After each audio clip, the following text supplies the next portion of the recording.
Luar biasa nih, terus-terusan masuk. Selamat sore, Bu Mimi. Selamat Sore, sore, Bu Mimi. Bu Sore, Mat. sore. Selamat sore, Bu Giokni. Ketemu lagi.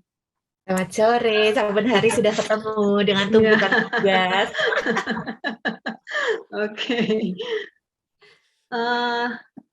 Terus bertambah ini yang masuk, tapi karena kita cuma 1,5 jam, mungkin ada baiknya kita mulai ya sambil nunggu teman-teman yang lain juga masuk.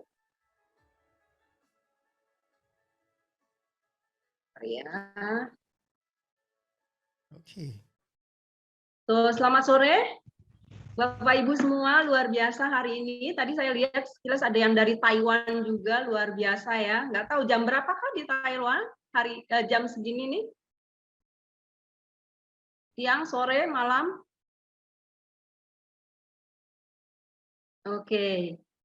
Dimanapun berada, termasuk nih Bu Mar nih yang lagi ada jauh banget dari kita, beda waktunya bisa 12-13 jam ya Bu ya. Jadi Ya, 12 sekarang jam. sekarang berarti lagi subuh-subuh nih Bu Mar nih, luar biasa menyempatkan diri untuk bangun, menyapa nanti Bapak Ibu semua di sini, Bu Mar sebagai ketua dari INSI.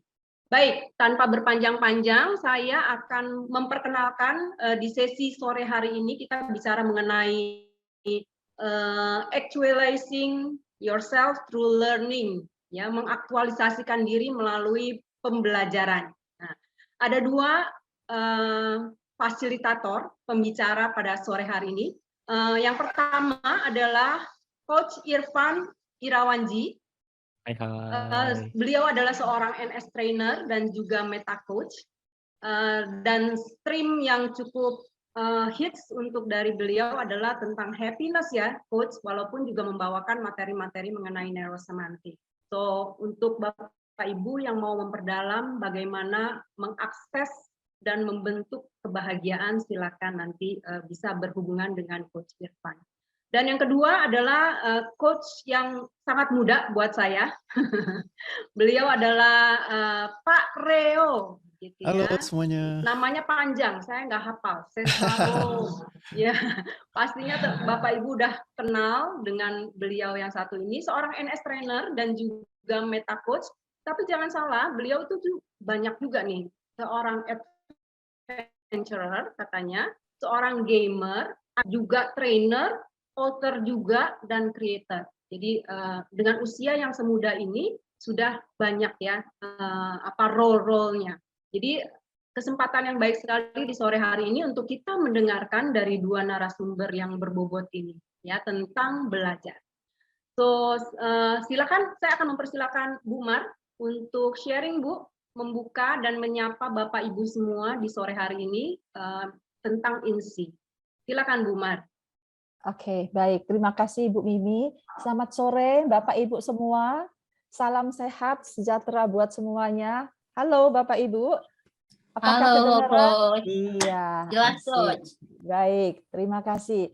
So Bapak Ibu, seperti yang saya sampaikan tadi, selamat datang ke INSI Talk, dan mungkin Bapak Ibu ada yang bertanya, INSI itu apa sih? Maka saya selaku ketua dari INSI di Indonesia ingin memperkenalkan tentang apa itu INSI. Mudah-mudahan 8 menit selesai, dan mari saya share screen untuk memperkenalkan apa itu INSI Bapak Ibu. Apakah sudah melihat layarnya? Sudah? Oke, baiklah. So, INSI Talks. INSI adalah singkatan dari Institute of Neurosemantics Indonesia. Jadi ini adalah para pembelajar, para penggiat, para pengamat, people development yang berdasarkan ilmu tentang neurosemantics. Tiap bulan kami adakan kegiatan yang namanya INSI Talk, dan ini adalah edisi yang edisi bulan November, bulan 11. Nah, INSI Talk ini berpusat ke ISNS, International Society of Neurosemantics, di mana setiap bulan kami juga adakan kegiatan-kegiatan langsung secara internasional, namun ini tertutup hanya untuk member. Tiap 2 bulan adalah acara dari ISNS Online bersama Michael Hall yang terus merecharge kami dengan ilmu-ilmu refresh dan juga reconnect dengan society internasional. So ini adalah kegiatan-kegiatan kami dan secara keseluruhan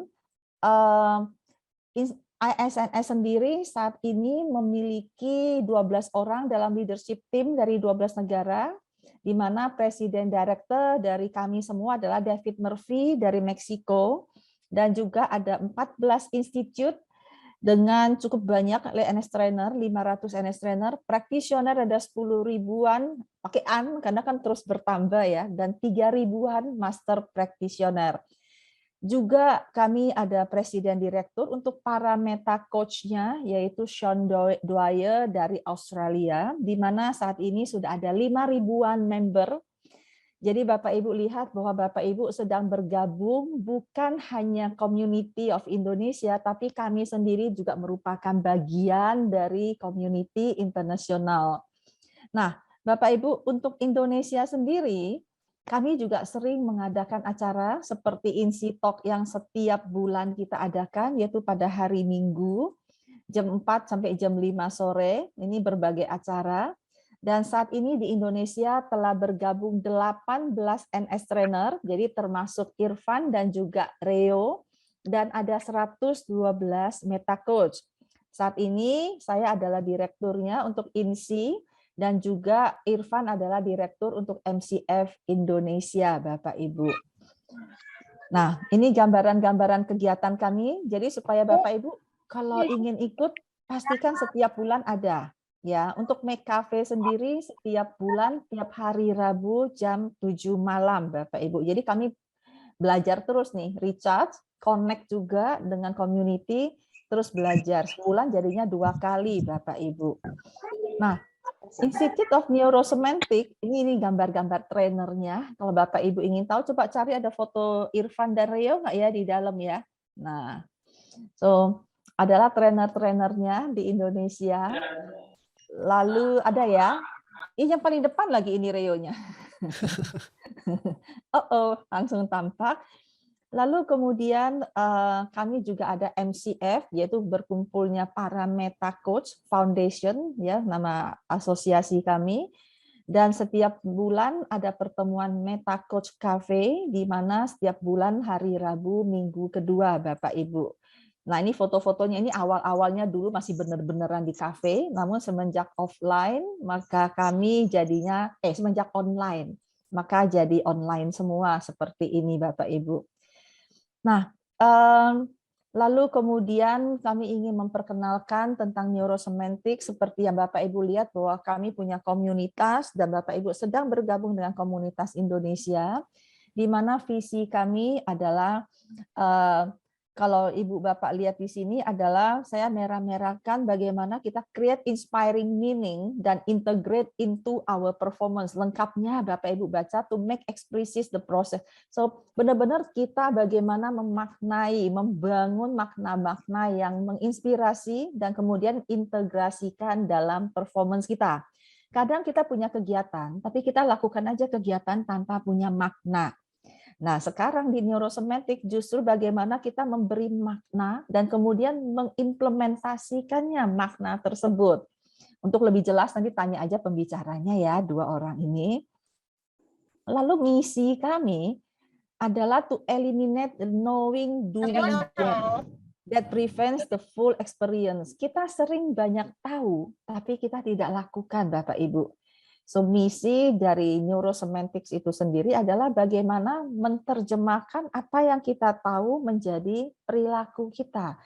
Closing, knowing, to doing gap. Nah, kalau tadi lihat kegiatan-kegiatannya, kita kan banyak belajar, tapi dipraktekkan enggak nih? Jangan-jangan hanya banyak taunya doang, tapi kemudian lupa dijalankan. Apalagi hari ini membahas tentang actualizing melalui belajar, Bapak Ibu. So, Bapak Ibu, di sini juga saya kalau Bapak Ibu ingin belajar lebih banyak, bisa mengunjungi website kami www.neurosemanticsindonesia.com. Di sini ada semua rekaman-rekaman acara kita. Jadi kalau Bapak Ibu ketinggalan yang tahu bulan lalu atau 2 bulan lalu, silakan kunjungi. Ada linknya untuk YouTube, rekaman video, dan juga materinya dalam bentuk PDF. Dan juga ada artikel-artikel yang bisa Bapak Ibu pelajari sebagai rangkaian dalam pembelajaran diri, Bapak Ibu. Kami juga ada Facebook-nya, ada 2 Facebook, dan kemudian juga ada Instagram-nya, jadi silakan bergabung ke Facebook dan Instagram kami, dan tentunya juga adalah YouTube Neurosemantics Indonesia. So itu sedikit perkenalan Bapak Ibu tentang Institute of Neurosemantics Indonesia, dan atas nama seluruh komunitas Institute of Neurosemantics Indonesia, saya ucapkan selamat datang dan selamat bergabung, selamat belajar. Terima kasih pada Irfan dan Rio yang telah meluangkan waktu hari ini untuk sharing-sharing. Dan terima kasih juga kepada panitia yang telah bekerja di balik layar sehingga memungkinkan acara ini terjadi. Dan Bapak Ibu semua selamat, have happy journey untuk actualize yourself melalui belajar. So itu saja dari saya. Terima kasih dan saya perlu segera pamit untuk acara yang sebelah Bapak Ibu. Selamat belajar semuanya. Oke, terima kasih Bu Mar. Terima kasih untuk sambutannya. So, sehingga Bapak Ibu mudah-mudahan sudah lebih kenal dengan INSI ya Bu ya. Oke. Saya akan sedikit memberikan informasi mengenai tata cara kita akan melakukan sesi ini. Jadi sesi ini akan berjalan selama 1,5 jam dan kita diminta untuk menyalakan videonya, kameranya, jadi biar ada terasa kehadirannya gitu, interaksinya lewat mimik wajah Bapak Ibu semua. Namun selama pemaparan kami mohon untuk mute ya. Nanti akan ada sesi tanya jawab di setelah pemaparan Pak Rio dan Coach Rio dan Coach Irfan selama masing-masing setengah jam.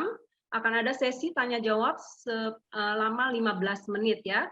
Jika Bapak Ibu sepanjang pemaparan ada pertanyaan, jangan ditahan-tahan, tulis aja di kolom chat, nanti saya akan bacakan di akhir sesi. Dan kalau nanti pertanyaannya banyak, kita akan pilih yang paling relevan ya.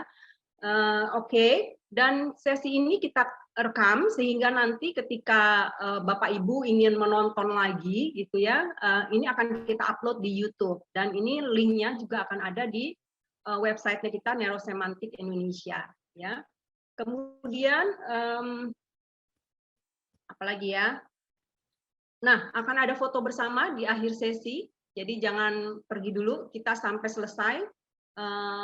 Sesinya akan asik gitu ya. Jadi sampai selesai dan kita akan foto bersama. Nah, karena kita lewat Zoom yang sangat tergantung pada sinyal, jadi kalau nanti Bapak Ibu putus, silakan masuk lagi. Kita akan tetap ada di sini sampai sesinya berakhir nanti. Gitu ya. Oke, tanpa berpanjang-panjang, saya akan mempersilakan Coach Rio untuk memulai. Silakan Coach.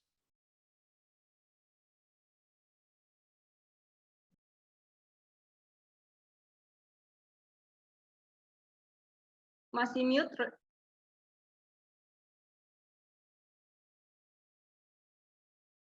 Masih mute, Coach?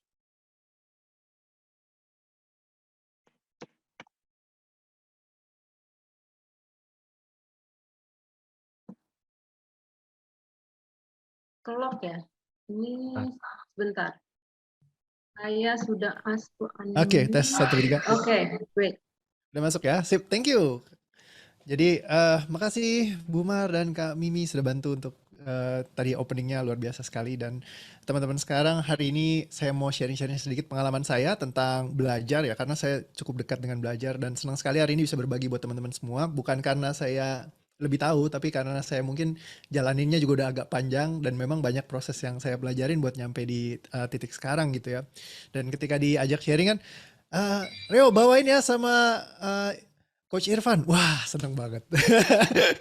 Karena semuanya nih ada Bu Mar, ada Coach Irfan, ya kan dari dulu pas selama di Neurosemantics itu banyak belajar banget dari beliau-beliau ini yang benar-benar membantu saya banget buat bisa ya mengaktualisasikan diri saya sendiri gitu. Jadi salah satu titik yang menurut saya paling mengubahkan dalam hidup saya adalah ketika ketemu sama Neurosemantics Meta Coaching. Itu dua poin yang sangat luar biasa. Tapi sebelumnya perjalanannya cukup lumayan buat nyampe di titik ini gitu sekarang. Karena awalnya saya justru orang yang sangat nggak suka sama belajar gitu. Karena apalagi kalau di sekolah dulu ya selalu kayak dikasih nilai apa segala macam gitu. Nah itu bikin saya jadi kayak trauma sendiri soal belajar. Apalagi mama saya suka maksain gitu kalau misalkan nilainya jelek. Wah diomelin tuh luar biasa sekali. Jadi kalau paling takut kalau misalkan disuruh belajar, apalagi kalau udah ketemu yang namanya ujian. Wah itu udah horornya luar biasa gitu ya. Sehingga di sekolah dulu juga bukan anak yang termasuk yang pintar. Karena saya pengen yang bisa belajarin tuh sesuatu yang kayak memang saya suka gitu. Tapi kalau di sekolah kan mau nggak mau semuanya harus dibelajarin, termasuk yang kita suka dan yang kita nggak sukain gitu misalnya. Jadi kayak tanda kutip setengah merasa terpaksa. Nah karena bergerak dari keterpaksaan inilah yang bikin aku jadi nggak happy. Nah akhirnya ketika berproses sampai di titik ini sekarang ya bisa belajar. Nah ternyata aku nemukan kayak format yang mungkin simple gitu ya buat aku bisa sampai sekarang gitu. Karena banyak yang aku belajarin termasuk kayak tanpa disadarin udah ngabisin dana yang juga cukup besar gitu dalam proses pembelajarannya.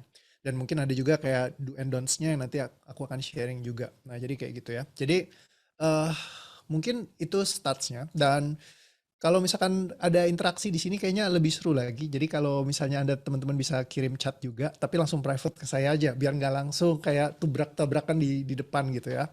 Jadi kalau misalkan di situ ada tombol to everyone, diganti ke saya. Jadi kalau misalnya ngobrol lagi interaksi, misalkan ada yang chat, biasa saya akan sambil monitoring ngeliatin juga ya. Jadi bisa tahu responsnya teman-teman semua. Dan seperti biasa kalau misalkan iya, silakan angkat jempolnya. Ya kalau misalkan ditanyakan jawabannya tidak, silakan disilangin gitu ya, kayak enggak gitu ya. Oke, so anyhow, ketemu neurosemantics itu emang seru banget. Sorry, karena kita bisa belajar banyak sekali gitu ya. Dan salah satu sebelumnya yang tadi ya kembali lagi kalau ngelihat ke masa lalu, kenapa sih kalau ditanya saya pengen belajar? Gitu karena pas di awal kan saya sangat nggak suka belajar, tapi apa yang bikin saya memulai transisinya gitu sampai belajar itu jadi sesuatu yang menyenangkan buat saya. Karena pas lagi di awal itu saya ingat banget ketika hidup saya masih dalam keadaan yang sulit gitu, ngerjain apa-apa kayaknya nggak punya hasil yang maksimal gitu. Jadi kayak setiap hari bolak-balik kok nggak dapet apa ya kayak hasil yang saya pengenin gitu loh. Kayak misalnya dalam hal kesuksesan ya, terutama saya bicara tentang finansial. Karena dari dulu itu goal saya selalu aku pengen lebih sukses lagi deh, lebih pengen berhasil. Karena dulu ngeliatin teman-teman tuh banyak dari lingkungan yang keluarganya kaya-kaya gitu ya. Kayaknya sukses banget, tapi kok saya ya termasuk dari keluarga yang biasa aja, bahkan tergolong yang cukup sulit gitu masanya. Nah akhirnya kerjain semuanya gitu. Kalau dulu dibilang sama orang kerja keras itu adalah jalan untuk menuju keberhasilan dan kesuksesan. Karena itu saya bolak-balik ya usahain buat kerja keras nih gitu. Tapi ternyata kerja keras saya itu nggak menghasilkan hasil yang seperti yang saya harapkan gitu. Karena semakin keras kerja saya, bukannya saya semakin dapat uang banyak juga gitu. Tapi ya sama aja gitu, nggak ada perubahan yang begitu berarti. Sampai akhirnya saya mengenal pembelajaran itu dari ketika saya ikut di seminar-seminar dan training yang waktu dulu saya pertama kali belajar itu di salah satu kegiatan multi level gitu deh, diperkenalkan sama dunia belajar. Nah dari situ saya mulai interest, ternyata seru juga ya belajar itu bisa memperkaya diri kita, wawasan kita. Dan ternyata kalau misalkan saya memperhatikan ketika saya lebih punya pengetahuannya luas, itu lebih gampang buat saya masuk ngobrol sama orang lain. Sorry. Izinnya minum Bapak Ibu, soalnya tadi habis makan kebetulan lehernya jadi nyangkut nih, bentar ya.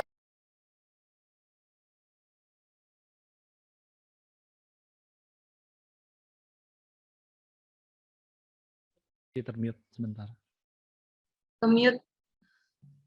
Nah, bentar. There you go.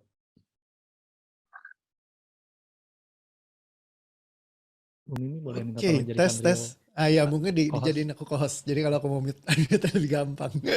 Thank you. So, jadi ketika kita punya banyak pengetahuan, ternyata orang tuh lebih mudah untuk kayak ngebangun hubungan gitu loh. Jadi kayak misalnya awal nih dari kenal kita belum sama sekali kayak nggak kenal satu sama lain. Terus karena kita punya banyak pengetahuan, banyak ilmu, wawasannya luas, orang tuh seneng dengan wawasannya luas. Kira-kira Anda kalau ketemu orang yang wawasannya luas seneng nggak? Seneng ya, kalau seneng kasih jempol. Seneng ya, kayak ketemu orang yang kayak ngertinya banyak. Anda bisa tanyain apa aja tuh mereka tahu gitu jawabannya. Kayaknya seru sekali gitu. Jadi itu yang selalu bikin saya penasaran. Bagaimana caranya saya supaya jadi orang yang berwawasan luas sehingga kalau ketemu orang tuh gampang terjadi relasi. Kalau dulu mikirnya adalah transaksi. Ya, karena saya dulu orangnya transaksional banget nih. Lagi mikirnya pengen buru-buru sukses, pengen buru-buru berhasil. Jadi selalu transaksi yang saya pikirin di awal. Nah tapi seiring berjalannya waktu, ternyata saya belajar bukan soal transaksi, tapi juga banyak hal ya. Kayak komunikasi, ngobrol, bisa akrab sama orang lain, sosialisasi ya. Jadilah saya orang yang cukup gila buat belajar. Sampai di satu titik ada satu training yang ngubahin saya banget ya. Yang saya mulai kenal tentang program bawah sadar. Manusia ternyata bekerja berfungsi bukan hanya di pikiran sadar, tapi juga di pikiran bawah sadar. Dan semenjak ikut dari training itu, ya terus berubah banyak banget nih dari sisi penghasilannya gitu, naiknya luar biasa tajam, loncat gitu ya. Jadi kayak tadinya hidupnya cukup sulit, abis begitu selesai belajar dari sana, karena ada shifting tertentu di dalam diri saya, ya saya ngerasakan perubahannya itu begitu dramatis sekali gitu. And suddenly apa yang saya mau raih tadinya yang susahnya setengah mati, itu bisa dicapai dengan sangat-sangat simple gitu loh. Akhirnya, oh ternyata goals-goalsku bisa tercapai. Ya dulu saya cita-citanya waktu penghasilannya cuma sekitar 3 jutaan gitu ya. Pengen punya penghasilan tuh kayak, aduh aku pengen banget punya 15 juta per bulan. Zaman dulu ya kayaknya, wah itu gede banget gitu. Dan kayaknya nggak mungkin bisa dicapai di situ gitu. Nah tapi karena begitu ikut selesai training ini, aku jadi kebuka gitu loh. Oh ternyata jalurnya kayak gini. Bisa loh buat bisa capai penghasilan yang lebih naik lagi. Nah itu selaras banget sama goalsnya saya. Dan akhirnya ketika saya ngeliat, oh akhirnya bisa ke sana gitu ya. Saya mulai interest buat investasi lagi lebih banyak lagi. Karena apa? Saya ngelihat kalau misalkan saya bisa ngasilin misalkan waktu itu 15 juta per bulan dengan saya ikut training gitu ya. Setelah saya belajar, saya ngerti, oh ternyata training ini bantu banget buat kehidupan saya. Terus saya ngerasain benefitnya itu kayak per bulan saya dapatkan. Karena bulan ini dapat 15 juta, 15 juta, 15 juta, 15 juta. Saya kumpulin nih. Kayaknya jumlahnya banyak banget dibandingin yang dulu saya keluarin. Gitu. Dan kalau ini continuous terus bertahun-tahun, misalkan 15 juta aja gitu ya. Itu buat saya udah seneng banget gitu. Karena dulu dari penghasilan yang sangat kecil, terus tiba-tiba karena ikut training doang yang mungkin nilainya nggak seberapa gitu ya, saya bisa dapetin segitu. Nah saya otaknya mulai muter nih. Wah balik lagi, otak prinsip ekonomi. Ya mengeluarkan sebaik-baiknya untuk menghasilkan hasil yang seoptimal-optimalnya gitu. Nah akhirnya saya pas diperkenalkan ada satu training yang agak-agak sedeng menurut saya waktu itu ya. Sekarang trainingnya udah gak ada sih, udah ditutup. Ya dulu itu ditawarin 85 juta nilainya. Saya bingung, belajar training 85 juta gitu. Bagaimana bisa untuk bisa saya lebih tinggi lagi, apa kapasitas saya bisa dinaikin lagi, apa sih yang bisa diajarin di sini gitu. Ternyata saya pas ngikutin banyak saya bisa belajar ini itu gitu loh. Dan ketika itu naik lagi income saya, jadi akhirnya nyentuh ke ratusan juta gitu. Nah jadi di setiap proses saya belajar, ya ternyata saya ngelihat ada titik-titik poin di mana saya bisa aktualisasikan diri saya, ya sehingga saya memiliki kapasitas-kapasitas yang mungkin tadinya saya nggak punya, akhirnya saya bisa grow lagi gitu. Dan itu yang ketika diaplikasikan dalam kehidupan sehari-hari, itu bisa banget kayak ngebantu kita untuk kayak meraih setiap impian-impian kita. Dan juga sambil di perjalanannya ngeberesin diri kita. Karena banyak mungkin di dalam diri kita yang kadang-kadang kita nggak lihat. Nah senengnya kalau ikut training adalah kita bisa langsung ngeliat kayak blind spotnya.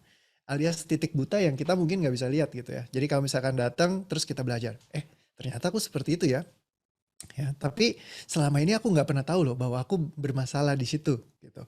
Nah ketika di training dijelaskan misalkan sama trainernya atau segala macam gitu ya, dari setiap momen pembelajarannya aku jadi bisa belajar dan ngerti dan tahu, oh ternyata dari titik sini aku bisa mengubahkan ini ya, terus di touch di sini ternyata bisa loncatnya tuh jauh gitu loh. Nah dan seringkali terkadang blind spot itu hal-hal yang kecil yang kita lakukan secara sehari-hari gitu ya, kayak rutin banget, udah jadi habitnya kita, yang sebenarnya nggak terlalu banyak untuk dirubah, itu bisa langsung ngubahinnya total gitu, secara dramatis. Jadi mungkin sebagai salah satu contoh, waktu pengalaman saya dulu ya, saya suka banget karaokean. Kalau teman-teman dari suka nyanyi juga, ya jadi kalau nyanyi kan kayak karaoke gini ya nyanyi. Nah terus waktu itu ada salah satu pas lagi ketemu sama sahabat saya, dia bilang gini, Reo itu mikrofon kamu SM7B ya katanya, yang dipakai Deddy Corbuzier kata dia. Iya benar, bagus banget kata dia. Terus, tapi kenapa kok suara kamu jelek ya kata dia. Jadi kayak suaranya tuh kayak agak mendem gitu. Saya bilang, iya nih gak tahu kenapa. Karena gue udah beli kayak SM7B ini udah yang paling bagus. Kabelnya gue udah beli yang juga yang paling bagus gitu ya, pakai Sonos. Ini udah termasuk kalau yang kabel tuh udah paling tinggi gitu ya. Terus udah gitu awal aku pakai mixernya yang harga 6 jutaan gitu. Tapi suaranya nggak tahu kenapa masih mendem juga. Akhirnya aku beli lagi ganti jadi pakai Rodecaster yang 12 juta beli. Tapi suaranya masih mendem juga. Jadi nggak tahu apa yang salah. Kayaknya ada yang masalah sama suara lu kan gitu. Kenapa nggak bisa sebagus itu? Jadi waktu karaokean. Nah terus abis itu ngobrol. Terus dia bilang coba deh kita bikin satu collab ya, bikin video gitu. Pas bikin video, terus begitu dia lihat langsung dia bilang, gua tahu masalahnya nih. Kenapa mikrofon lu ngaco, kata dia. Udah pakai yang paling mahal semua, investasi udah paling banyak. Tapi ternyata Bapak Ibu, dia bilang gini, bro, itu cara lu corong mikrofonnya tuh salah. Lu ngomong tuh dari samping, sedangkan mikrofon yang ini, itu corongnya itu ada di atas sini. Jadi kalau ngomong, kata dia, jangan di samping, tapi lu ngadepin ke muka lu, kata dia, ke mulut lu. Itu suaranya akan bagus. Kalau misalkan lu taruh di samping, gak heran suara lu jelek. Mau kabelnya lu ganti kek, mau lu pakai mixernya yang paling bagus kek, mau mikrofon lu paling mahal, kalau lu salah cara makainya, and suddenly itu konslet gitu loh. Dan ini kadang-kadang sesuatu yang aku bilang blind spot gitu. Karena saya nggak tahu, kalau saya ngelihat nonton, saya selalu ngeliat yang kayak, justru yang keren ketika dikasih beginian, terus dikasih lagi pop filter. Jadi saya kasih filter lagi dulu di sini gitu ya. Jadi udah dari samping dikasih pop filter buat keren-kerenan. Karena saya pikir itu yang paling bagus titiknya. Tapi ternyata justru salah besar. Karena kelihatannya adalah itu yang paling benar, tapi ternyata itu justru yang bikin semuanya jadi berantakan gitu. Nah, seringkali dalam perjalanan proses kehidupan kita meyakini suatu hal mungkin di dalam diri kita. Cara-cara, pola-pola yang sudah kita lakukan. Tapi kita lakukan berulang terus-menerus dan kita anggap itu tepat. Nah, tapi ternyata bisa jadi justru cara yang paling kita yakini bahwa itu yang paling tepat kita lakukan, justru itu yang paling bikin kita jadi jalan di tempat dan gak kemana-mana hidupnya. Nah, blind spot seperti inilah yang ketika saya bisa belajar gitu ya bersama mereka yang memang sudah mendalami, sudah lebih mengerti, sudah lebih tahu, itu membantu saya untuk memahami, oh ternyata ada titiknya yang saya perlu improve di situ doang. Dan cuman sedikit itu doang, mengimprove semua kualitas yang tadinya udah saya investasikan jadi bener-bener clear dan jelas gitu. Awal cuma gara-gara dialog doang ininya, suaranya jadi berantakan semua. Tapi cuma digeser doang, semua kualitas suara langsung jadi bagus. Nah, dari situ saya ngeliat bahwa, oh ya begitulah ketika kita bisa ngeliat blind spot kita. Nah, jadi ketika ikut sebuah pelatihan, kita bisa aja ketemu blind spot yang selama ini mungkin kita nggak sadarin dalam hidup kita. Nah, kalau misalkan Anda cek lagi gitu, bisa jadi Anda ngerasakan, mungkin ada di antara Anda yang ngerasakan kayak saya dulu. Jalan kok kayaknya kayak di tempat aja gitu. Nggak ada perkembangan, pertumbuhan yang berarti. Cara ngeceknya gimana? Gampang. Kalau Anda periksa 2 atau 3 tahun ke belakang, Anda lihat.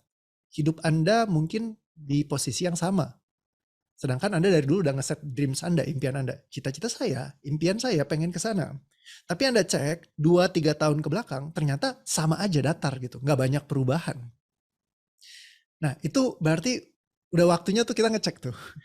Jangan-jangan kita ada sesuatu yang kita nggak lihat di titik itu. Jadi kayak udah mulai ketemu blind spotnya. Nah bisa jadi melalui learning kita belajar sesuatu yang baru, kita bisa dapat sesuatu. Tapi juga di sini saya pengen sharing juga satu pengalaman saya, yaitu dengan menggunakan sistem coaching.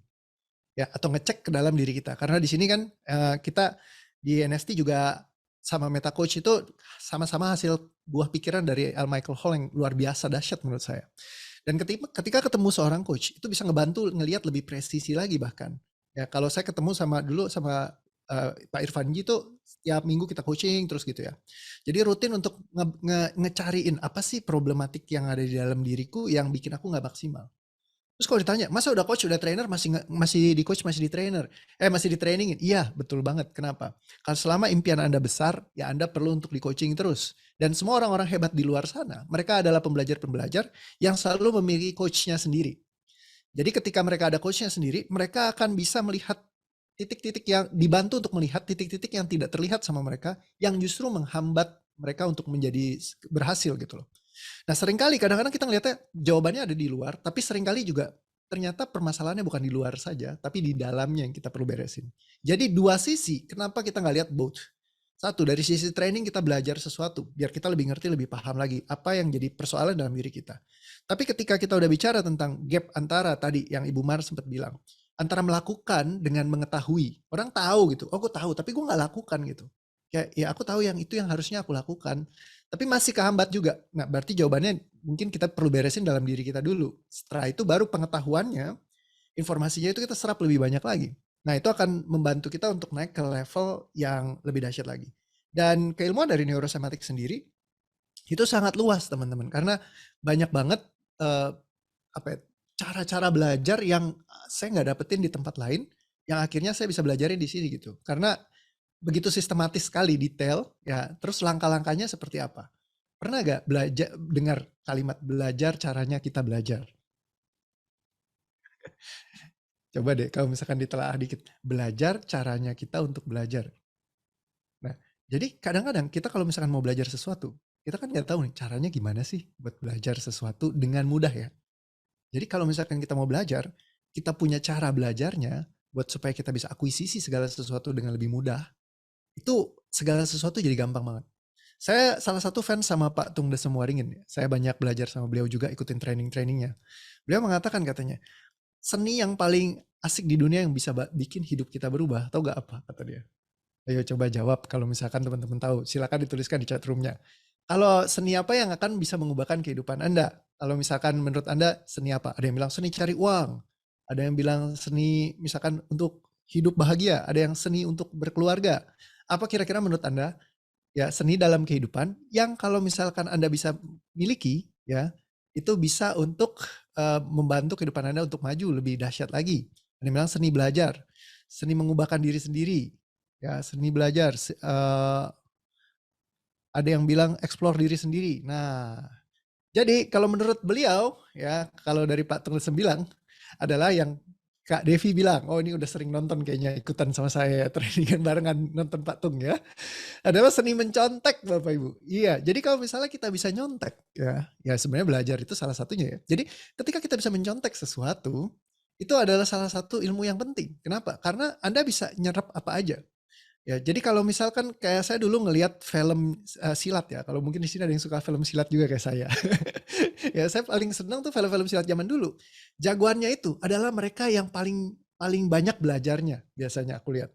Dia belajar jurus tapak naga, dia belajar jurus 9 matahari, dia belajar jurus macam-macam dia belajarin jadi satu gitu ya. Terus kayak ilmunya tuh jadi canggih banget. Tapi balik lagi, belajarinnya bener-bener diserap sampai penuh. Jangan bukan cuma belajar di permukaan aja. Kadang ada yang jack of all trades, master of none. Belajarin semuanya, tapi cuma permukaan doang. Asal tahu doang. Ibaratnya kayak asal nyicip, atau asal kayak nyentuhin kaki di kolam, tapi nggak pernah ikut nyebur gitu. Nah itu juga jadi bikin kita ya jadi cuma tahu banyak, tapi kita nggak maksimalisasi apa yang kita miliki. Nah ketika kita bisa mempelajari dan mencontek, nah itu asik banget. Jadi seni mencontek ini salah satunya kalau saya belajarin di neurosemantics itu paling banyak. Gimana cara mencontek dengan tepat gitu ya, supaya apa? Cepat kita mengakuisisinya. Karena kalau kita bisa seni nyontek yang sangat-sangat canggih, ibaratnya Anda mau berbisnis, Anda tinggal nyontek bisnis yang sudah ada gitu ya. Terus gimana caranya Anda bisa lakukan dengan cara yang lebih baik lagi. Kalau Anda ngelihat orang yang kayak jago banget misalnya dalam hal public speaking, terus Anda pengen tiru langsung, Anda jago nyonteknya, Anda bisa langsung ngikutin gitu yang dilakukan sama orang itu gitu. Dan setiap seni mencontek ini ternyata ada strukturnya sendiri teman-teman di dalamnya. Nah jadi kayak kenapa kita harus nyontek ininya, kenapa nyontek bagian sini, apalagi yang kita contek gitu ya. Loh kalau di sekolah dulu nyontek malah nggak boleh ya. Kalau sekarang, kalau di dunia kehidupan justru kita semakin bisa jago mencontek dalam artian yang baik ya. Bukan mencontek terus kayak ada produk bagus kita tembak KW-nya terus kita jual gitu. Itu sih namanya kurang ajar minta ditimpuk batu gitu ya. Nah tapi dalam artian yang secara etikal gitu ya, kita kalau biasa orang bilang tuh ATM ya, nih tadi yang tulis ATM ya, amati tiru modifikasi katanya Cigyok nih, yes. Jadi bisa ATM jangan ATP ya katanya Pak Tung, amati tiru plek katanya. Jadi langsung semuanya dikopas. Nah jadi kita bisa belajar, kita tambahkan nilai-nilai kita sendiri ya sehingga kita meng-create sesuatu yang mungkin baru gitu. Dan ketika kita bisa memberikan value ya dari semua yang kita belajari, itulah di situ transaksi bisa terjadi ya sehingga akhirnya bisa kita menjadi pribadi yang lebih bernilai. Ketika kita punya banyak skill dalam kehidupan, ya bisa jadi itu akan membantu kita dalam melihat segala sesuatunya dalam gambaran yang lebih luas gitu. Nah, jadi saya ngelihat ketika saya senang main game misalnya, dalam game itu saya banyak belajar cara ini, cara itu gitu ya. Dan akhirnya saya aplikasikan dalam kehidupan. Dari semua pembelajaran yang dari sana pun banyak yang saya bisa lakukan ketika diinteraksi di dalam kehidupan ya. Kayak saya belajar bagaimana berinteraksi secara tim gitu ya. Mau nyerbu ke sana, mesti susun strategi dulu kan. Ini ke sana, ini ke situ, apa segala macam ya. Akhirnya saya jadi ngerti, terus dipraktekin dalam keseharian hidup di dunia usaha gitu ya. Itu juga jadi sesuatu yang sangat penting sekali gitu. Jadi kita bisa belajar dari mana saja gitu poin-poinnya. Ketika kita sudah mengerti bagaimana tepatnya cara belajar. Nah, jadi nanti kalau Anda sudah belajar cara belajar yang lebih dahsyat di neurosemantics, Anda akan lebih ngerti apa yang saya maksudkan gitu. Mungkin hari ini saya cuma bisa ngasih cuplikan karena dibatasin waktunya cuma 30 menit gitu ya. Terus udah ada tadi Kak Mimi udah ngangguk-ngangguk nih. Yes ya. Nanti juga dari Pak Irfan bisa belajar lagi ya lebih banyak. Nah, mungkin kalau saya kasih sebuah tips teman-teman. Ya kalau belajar itu adalah yang pertama penting banget kita menentukan motivasinya. Karena kita mau kemana nih arahnya. Ya kalau misalnya kita belajarnya kayak semuanya dibelajarin, itu bahaya juga. Karena saya dulu pernah masuk di titik itu. Apa aja deh gue mau saya belajarin, gue juga gak tahu yang mana yang bakalan suka. Jadi saya ikut semua kelasnya. Mau ikut kelas properti kek, mau ikut kelas apa kek, segala macam saya ikutin gitu ya. Akhirnya bidang-bidang yang aneh-aneh juga saya belajarin. Ya, tapi ternyata ada juga poin-poin yang kayak memang saya pengen ke sana. Awalnya nggak suka kelas properti misalnya. Gara-gara ikut properti akhirnya jadi ngerti. Oh, jadi investor properti itu kayak gini. Senangnya tuh kayak gitu ya. Terus ada apa lagi nih yang saya bisa ikut? Kelas saham ya, saya ikut kelas saham misalnya. Nah, karena apa? Balik lagi relate gak sama goals Anda. Itu yang Anda perlu tentukan. Hati-hati jadi nalo ya. Ini banyak banget soalnya fenomena zaman sekarang adalah fenomena nalo. Nalo itu apa? No action, learning only. Ya jadi kayak seneng banget buat belajar, ya kayak belajar terus, tapi lupa praktek. Ya jadi actionnya nggak ada. Nah yang tadi yang Ibu Mar bilang, kita bukan sekedar tahu, tapi mempraktekkan. Nah ini yang perlu kita hati-hati, karena banyak banget orang yang masuk mode nalo. Terutama saya ngeliat banyak teman-teman saya ya, terutama yang klien-klien saya datang gitu ya, mereka yang entrepreneur yang problematik di sini. Karena mereka sibuk belajar, ikutin training sana sini, beli course di luar negeri, ya terus juga kayak course dia bilang, gue beli course nih kemarin harganya 35 juta kata dia gitu ya, beli course online, oke. Tapi udah 6 bulan gue nggak tonton gitu ya. Ayo siapa yang punya pengalaman sama, beli buku nggak pernah dibaca, beli course di internet nggak pernah diikutin ya. Ya jadi itu kadang-kadang masuk mode ketika kita ngerasa just kita udah beli aja ya, jadi kayak udah ke-serve semua seolah-olah kayak kita udah tahu gitu. And suddenly kita nggak ngelihat lagi, nggak ngecek lagi. Terus kita mulai mikirin yang lain lagi. Kayaknya banyak yang senyum-senyum, kayaknya ada yang pengalaman serupa gitu ya. Berapa banyak hal-hal yang tadinya Anda pengen lakukan, ini balik lagi yang tadi, gap antara melakukan dengan mengetahui gitu. Aku pengen belajarin itu, tapi aku nggak lakukan gitu ya. Jadi kayak ditangkringin aja di situ. Nah, tapi bagaimana kita mesti start ke sana? Nah mungkin jawabannya ya bisa jadi ada di training, bisa juga jadi ada di coaching. Ya ketika dicek di dalam diri Anda, diberesin, akhirnya Anda akan melakukan gitu. Sehingga bisa ngebabat abis tuh yang memang course-course yang pengen Anda pelajarin. Atau Anda belajarin ya keluar ya ke guru-guru yang memang Anda ingin pelajari. Ingat hati-hati ya, karena milih guru juga zaman sekarang, karena training itu begitu populer, banyak orang bikin training. Ya, terus sering dari kita mungkin kadang-kadang, oh karena training itu gratisan, kita ikutan aja. Ada yang bocor. Oke, karena trainingnya itu kayaknya seneng ya, ada training ini gitu ya. Terus gratisan kita ikut aja semuanya misalnya kayak gitu. Nah kita mesti belajar untuk memilih juga. Mana yang korelasinya itu benar-benar pas sama, relate sama kita yang kita inginkan. Ya karena kalau enggak nanti waktu kita akan terbuang banyak. Karena walaupun trainingnya gratis, tapi waktu kita yang berharga, itu lebih baik kita gunakan untuk mungkin mempraktekkan apa yang sudah kita pelajarin. Baru kita ke next step lagi.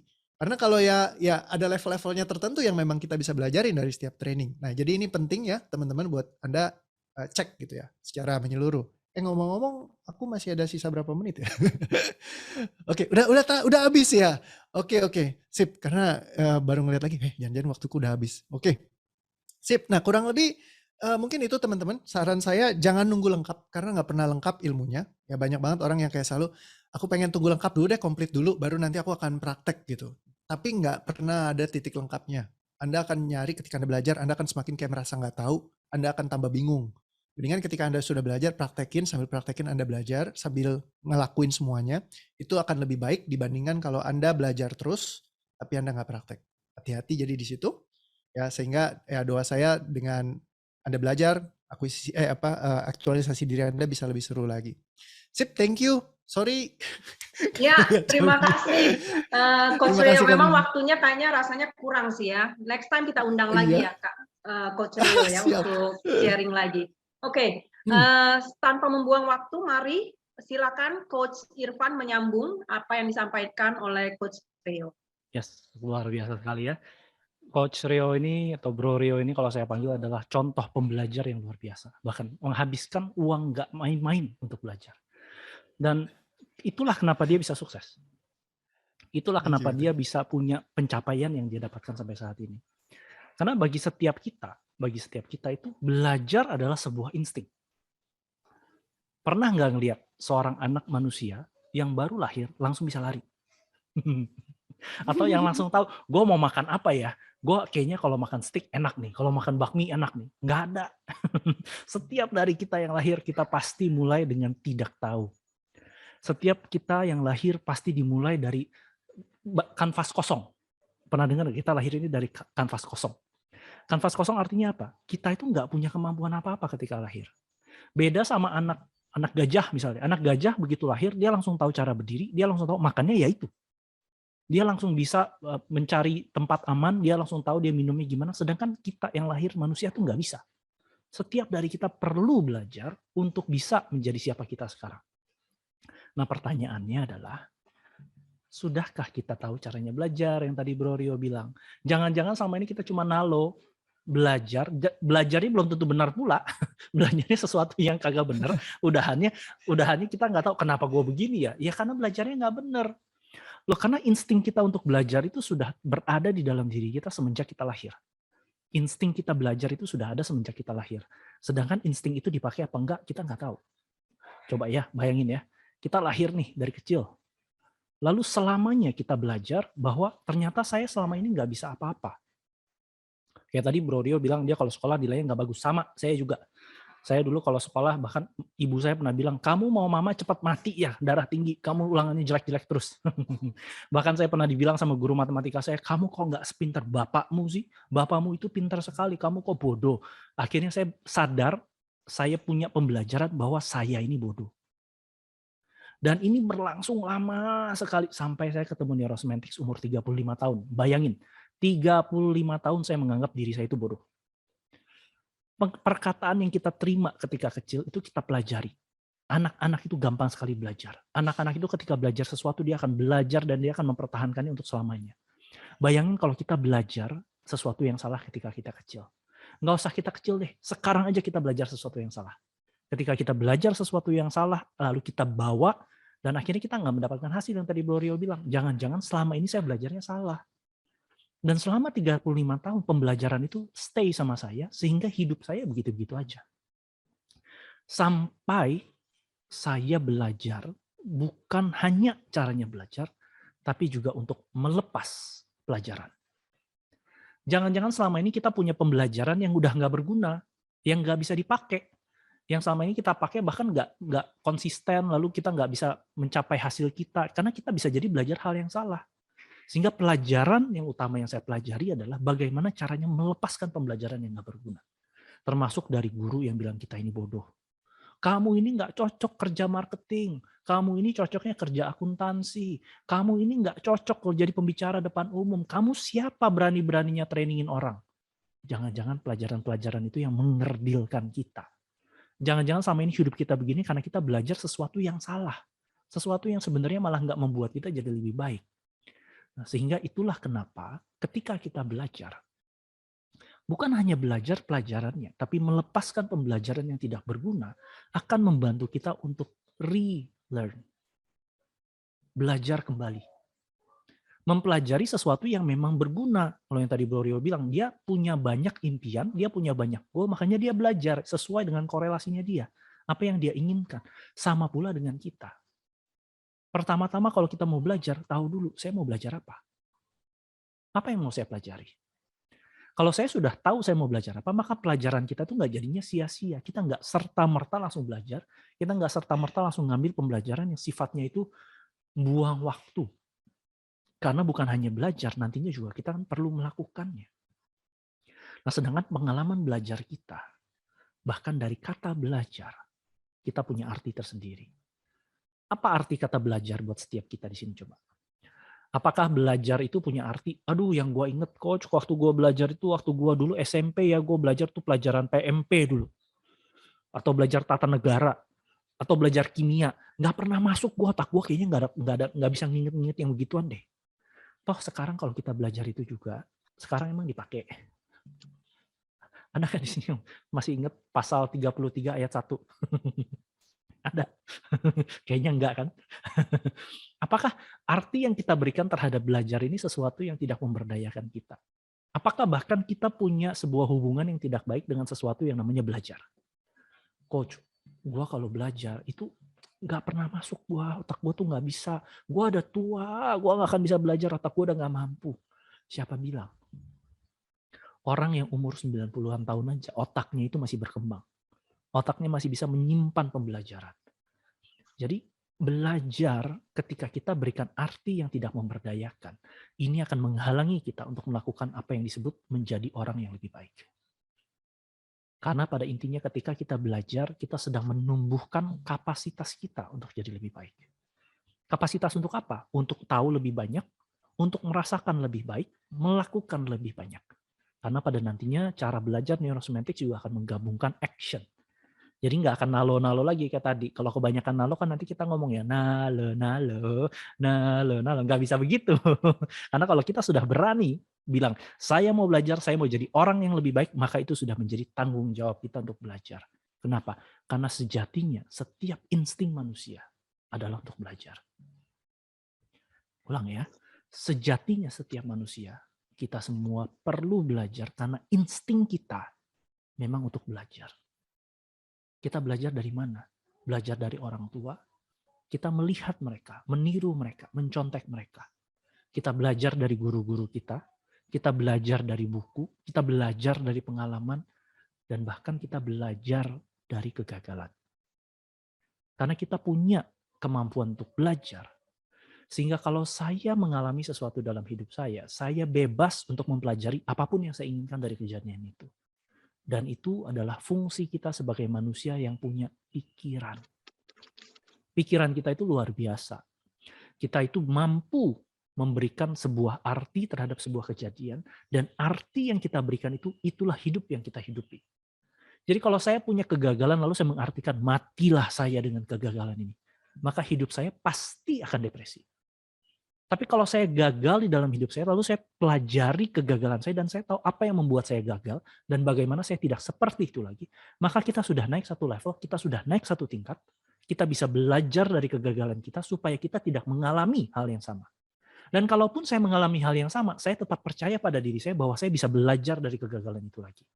Bisa jadi karena pelajaran yang pertama belum cukup untuk pelajaran yang kedua. Dan bahkan teman-teman kalau mau naik level, setiap orang yang mau naik level perlu belajar. Kenapa? Karena percaya atau tidak percaya, mau tidak mau, ketika kalian mau naik level, ilmu kalian nggak cukup. Kalau mau naik level sekarang, ilmu kalian nggak cukup. Di perusahaan, saya mau jadi direktur. Saya dari manajer mau jadi direktur. Ketika saya jadi direktur, saya nggak tahu apa-apa tentang jadi direktur. Saya tahu jadi manajer karena saya sudah belajar untuk jadi manajer. Tapi untuk jadi direktur, saya nggak tahu caranya jadi direktur.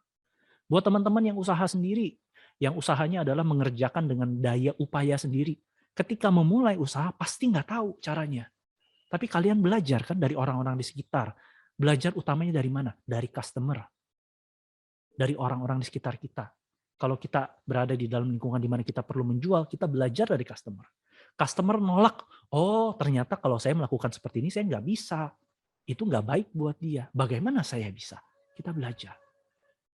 Kalau teman-teman yang di dalam bidang finansial, trading saham kayak Coach Reo, ketika gagal, di situ kita belajar. Apa kegagalan yang saya alami? Disitulah fungsinya belajar. Karena kalau kita tidak mempelajarinya, alam ini baik. Tuhan itu baik. Dia akan memberikan pelajaran yang sama kepadamu. Sampai kamu belajar. Bayangin kalau nggak belajar dari kegagalan, yang kita dapetin adalah kegagalan terus-menerus, terus kita bingung, kenapa begini ya? Ya karena kamu nggak belajar-belajar. Kalau kamu belajar dan kamu udah bisa melewati itu, kamu udah nggak perlu mengalami itu lagi.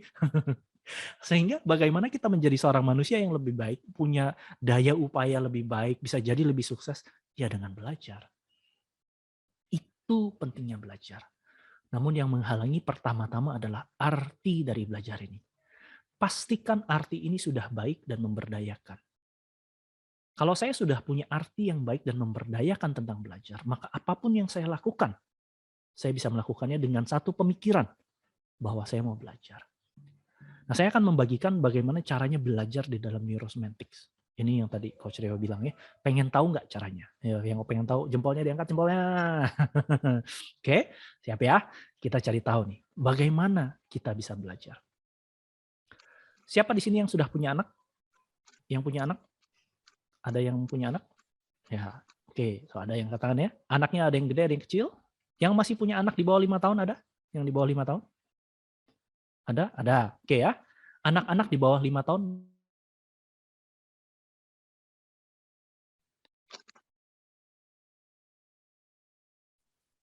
Yuk, anak-anak di bawah 5 tahun belajar cepat apa enggak?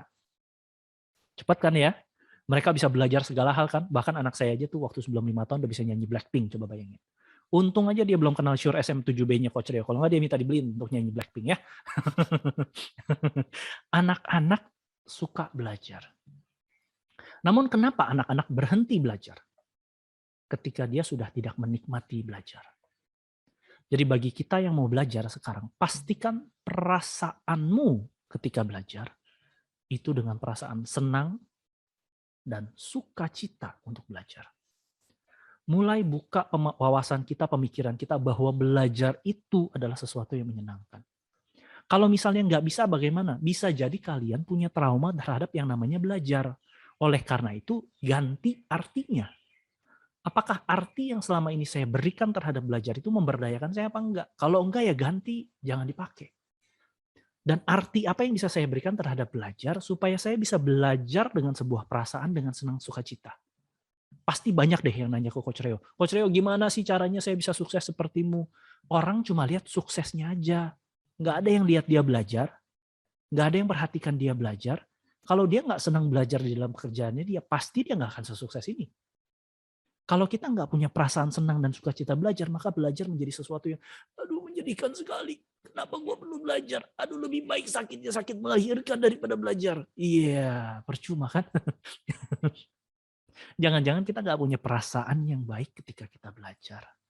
Perasaan yang baik ini dimaksud adalah bagaimana saya bisa menyenangi. Atau kalau misalnya kita suka belajar dengan perasaan santai, ya santai untuk belajar. Bawa santainya untuk belajar. Tentu dengan tahu karena saya punya tujuan ke depan. Saya mau ngapain? Ada tujuan yang saya mau capai. Dan tujuan itu pasti baik. Karena setiap dari kita pasti ingin hal yang baik buat kita. Pasti kita ingin melakukan sesuatu yang berguna buat kita. Bukan hanya diri kita, tapi juga orang-orang sekitar kita. Setiap kita pasti ingin bermanfaat. Dan caranya adalah mulai dari perasaan yang senang dan sukacita ketika belajar. Yang kedua. Ini yang pertama ya. Yang kedua.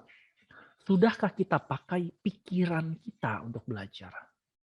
Dalam arti ketika saya belajar, sudahkah saya menggunakan semua channel yang ada dalam pikiran saya? Yang dimaksud dengan channel itu apa? Bagi mereka yang suka belajar dengan gambar, nonton YouTube, mereka menggunakan channel visual. Bagi yang suka dengerin podcast atau suka dengerin Coach Rio kalau ngomong katanya suaranya menenangkan, bisa jadi channelnya auditory, suara.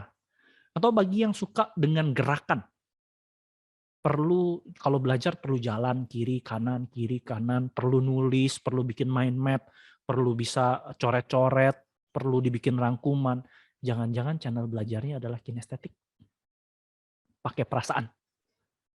Nah, tahu dulu nih, saya suka belajar yang seperti apa. Bukan hanya saya senang, tapi saya sukanya belajar dengan cara apa? Visual kah? Gambar, nonton, ngelihat orang, dicontohin. Atau saya perlu melakukan sendiri secara kinestetik. Atau saya perlu mendengar berulang-ulang. Itulah kenapa fungsinya seperti ini, kelas-kelas seperti ini, InsiTalk sering direkam. Karena ada yang suka nonton ulang, ada yang suka dengerin ulang, ada yang suka ketika belajar sambil melakukan.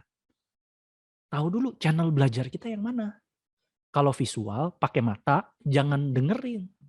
Kalau sukanya dengerin, jangan pakai gerakan. Fokus dengerin, dengan tenang, dengan senang, dengan sukacita dengerin. Mengetahui channel belajar kita, atau channel belajar di dalam pikiran kita, ini akan lebih mempermudah kita untuk kita bisa belajar. Nah, dan pelajaran ini akan pasti kita bandingkan dengan yang ketiga, pengetahuan sebelumnya. Apa yang kita pelajari di dalam pikiran kita, dalam sesuatu yang baru, pasti kita bandingkan dengan pengalaman masa lalu. Bandingkan ini penting. Kenapa? Membandingkan untuk mencari kesamaan, bukan mencari perbedaan. Kalau kita cari perbedaan, pasti nggak belajar. Coach Rio ngomong begini, gua dulu nggak begitu. Coach Irfan ngomong begini, kayaknya salah deh. Pelajaran gue yang dulu bilang nggak begitu.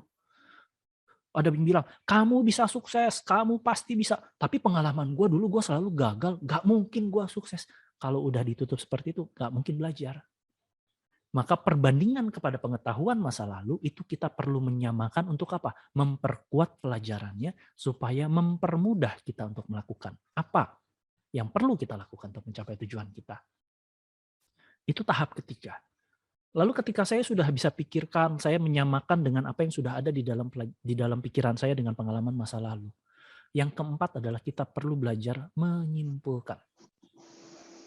Nah, ini sesuatu practices yang baik atau cara belajar yang baik. Setiap saya belajar sesuatu, simpulkan. Kesimpulan apa yang saya ambil? Bagaimana ini sesuai dengan tujuan saya? Bagaimana saya menyimpulkan ini dan bagaimana ini menjadi sesuatu yang memang baik buat saya? Mengambil sebuah kesimpulan berarti kita sedang merenungkan apa yang saya pelajari. Bukan hanya di dalam pikiran, lihat, dengar, dan rasa, tapi ketika saya sudah membandingkan, saya menyamakan, saya menyimpulkan.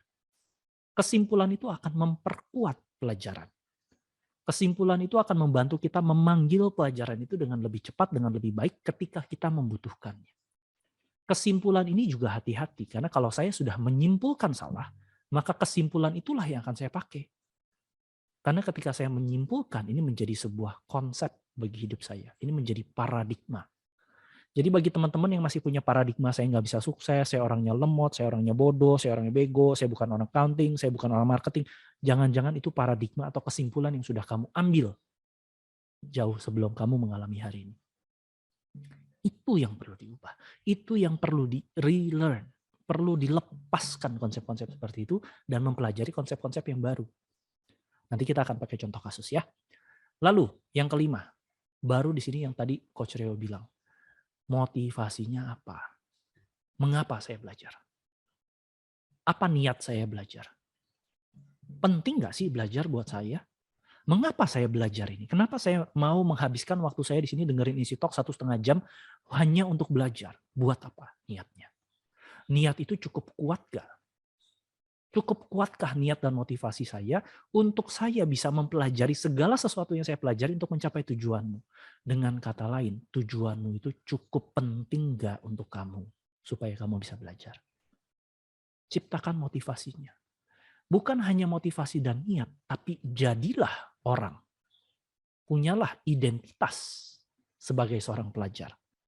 Sebagai seseorang yang ingin menjadi lebih baik karena tujuannya penting, maka saya punya motivasi yang kuat untuk belajar menggunakan apa? Menggunakan kesimpulan-kesimpulan yang sudah saya ambil. Berdasarkan pengalaman di masa lalu, berdasarkan sesuatu yang saya pelajari dalam pikiran saya, menggunakan perasaan yang senang dan sukacita itu. Ini akan memperkuat pelajaran. Dan ketika saya sudah melakukan ini semua, berikutnya apa? Berikutnya adalah mengintegrasikan. Berikutnya adalah bagaimana saya menyatukan semuanya. Menyatukannya dalam hal apa? Tentu dengan latihan. Apa yang sudah pernah saya pelajari, saya latih. Saya belajar untuk jadi orang yang berani bicara dengan umum. Latihan. Jangan nalo. Nah, disinilah kita berhenti jadi nalo. Tapi saya mulai menjadi seorang pelaku. Pelaku kenapa? Karena saya punya tanggung jawab untuk memenuhi tujuan saya untuk menjadi manusia yang lebih baik. Dengan keyakinan saya, dengan motivasi saya, dengan identitas saya satukan, integrasikan. Jadikan itu nyata di dalam hidup kita. Dan gak berhenti dengan yang menyatukan saja, tapi yang tahap terakhir adalah terus gunakan. Disinilah kita tahu bahwa saya sudah bisa melakukan. Walaupun salah nggak apa-apa. Kalaupun saya di sini salah, maka kita ngulang lagi dari tahap 1. Kalau di sini ada kesalahan, maka dengan senang, dengan sukacita kita cari tahu apa yang salah. Apa yang saya lihat, apa yang saya dengar, apa yang saya rasa salah. Bandingkan lagi dengan pengetahuan masa lalu. Kalau ini salah, yang benar menurut saya bagaimana? Kita punya cara pemikiran yang baik kok. Kita bisa menyimpulkan konsep-konsep. Kita bisa menyimpulkan dengan baik apa yang membuat saya salah pada saat itu.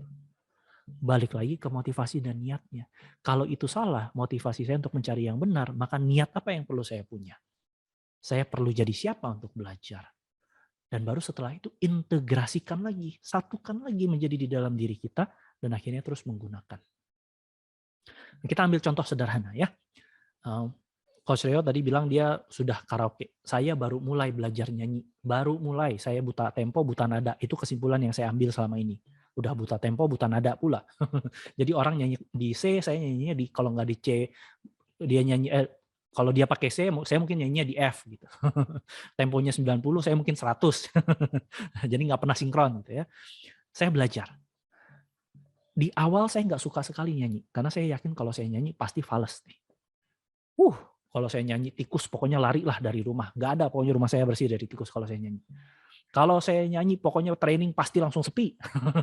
Nggak ada yang berani nanya pokoknya, karena udah begini semua. Nah, dengan perasaan itu nggak berguna buat saya, sehingga saya perlu menggunakan sebuah perasaan apa.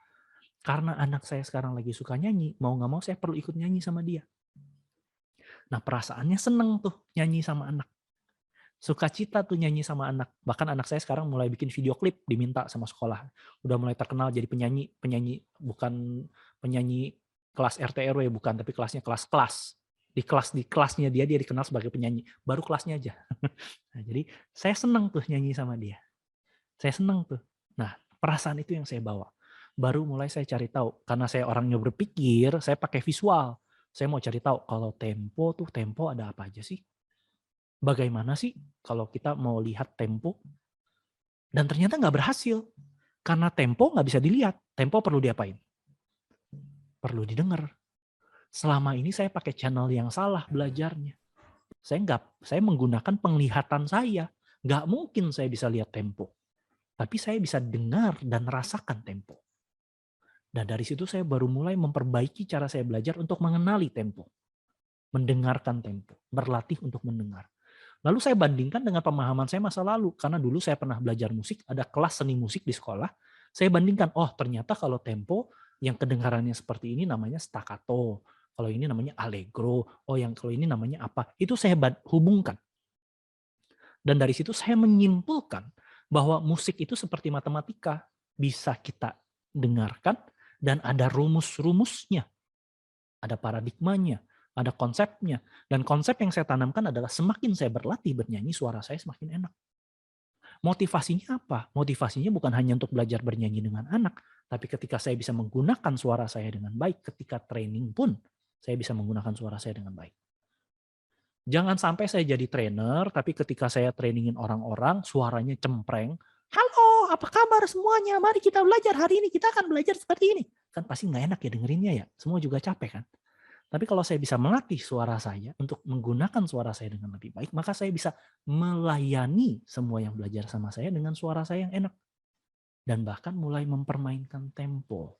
Dari pelan, dari cepat, yang semangat, yang syahdu, apapun bisa dimainkan. Dan akhirnya di situ saya jadikan sebuah motivasi dan niat yang cukup kuat untuk saya bisa berlatih bernyanyi bersama anak saya. Nah, proses melakukannya adalah ya dengan latihan.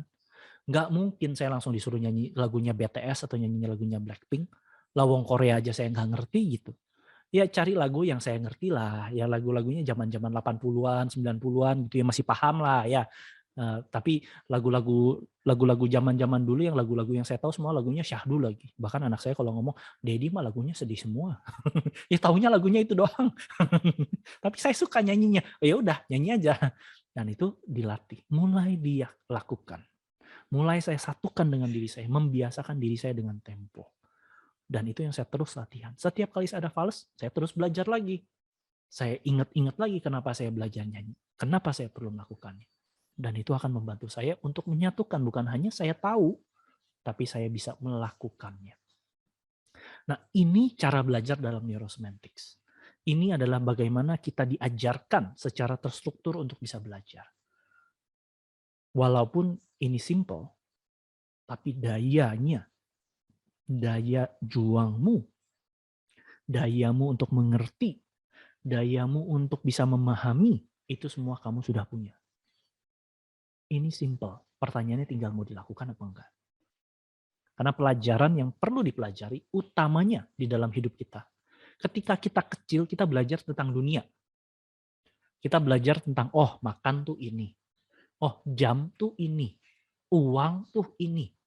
Kita belajar tentang dunia kita. Ketika kita beranjak remaja, yang kita pelajari adalah tentang hubungan sama orang. Masih ingat zamannya dulu cinta monyet, belajar, hehehe, terus ditolak. Nah sayangnya ini sekarang anak-anak zaman sekarang nggak ada nih yang kayak begini. Pokoknya pakai teks, lu mau nggak jadi pacar gua? Nggak mau, ya udah ghosting. Kalau zaman dulu kan nggak. Kita perlu belajar untuk berani.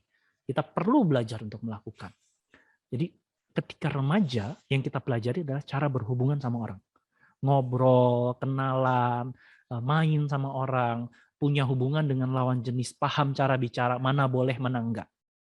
Tapi setelah kita dewasa, pelajaran yang paling penting adalah mengenal diri sendiri.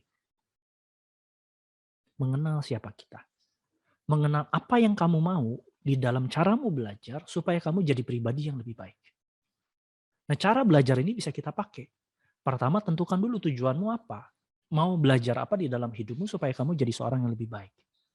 Lalu mulai, perasaan apa? Kalau saya mau jadi seperti itu, yang muncul perasaannya apa? Baik apa enggak nih perasaannya? Enak apa enggak? Kalau enggak enak, ganti. Jangan pakai yang enggak enak. Kalau pakai yang enggak enak, kayak saya belajar kimia. Mau dijedokin palanya kayak apa juga, kimia enggak akan masuk aja. Tapi kalau saya suka belajarnya, pasti saya akan lakukan. Dan itu sama seperti anak-anak. Makanya menemukan kembali sukacita kita di dalam belajar, itu nomor 1. Menemukan kembali rasa senang di dalam belajar, itu nomor 1. Kalau nggak senang belajar, jangan. Kalau kamu masih perlu memaksa dirimu dengan mengharuskan dirimu, saya harus belajar ini, saya nggak bisa kalau nggak belajar ini, mau nggak mau saya belajar, mendingan nggak usah. Belajarnya nggak menyenangkan. Pasti nggak enak. Pasti nggak akan bisa mengaktualisasikan potensimu menjadi lebih baik kalau seperti itu. Tapi ciptakan rasa senang untuk belajar. Baru setelah itu pakai channel yang baik. Samakan dengan apa yang sudah kamu ketahui, lalu kamu gunakan yang sudah kamu ketahui untuk memperkuat. Lalu simpulkan. Berikan sebuah kesimpulan untuk kamu lebih mudah mengingat pelajarannya. Dan ingat-ingat lagi motivasinya. Niatnya untuk melakukan. Baru akhirnya melakukan dengan apa? Dengan latihan. Disatukan. Diintegrasikan. Dijadikan satu dengan kita. Baru akhirnya terus gunakan. Nah ini 7 cara untuk belajar di dalam neurosemantics. Nah saya akan tutup dengan ini. Ketika belajar yang terpenting adalah details. Jangan langsung memikirkan hal-hal besarnya. Semua pelajaran pasti dari jalan-jalan yang kecil. Pasti dari hal-hal yang kecil detailnya. Ketika belajar jangan juga mengecilkan dirimu. Mendiskon dirimu. Tapi hargailah dirimu.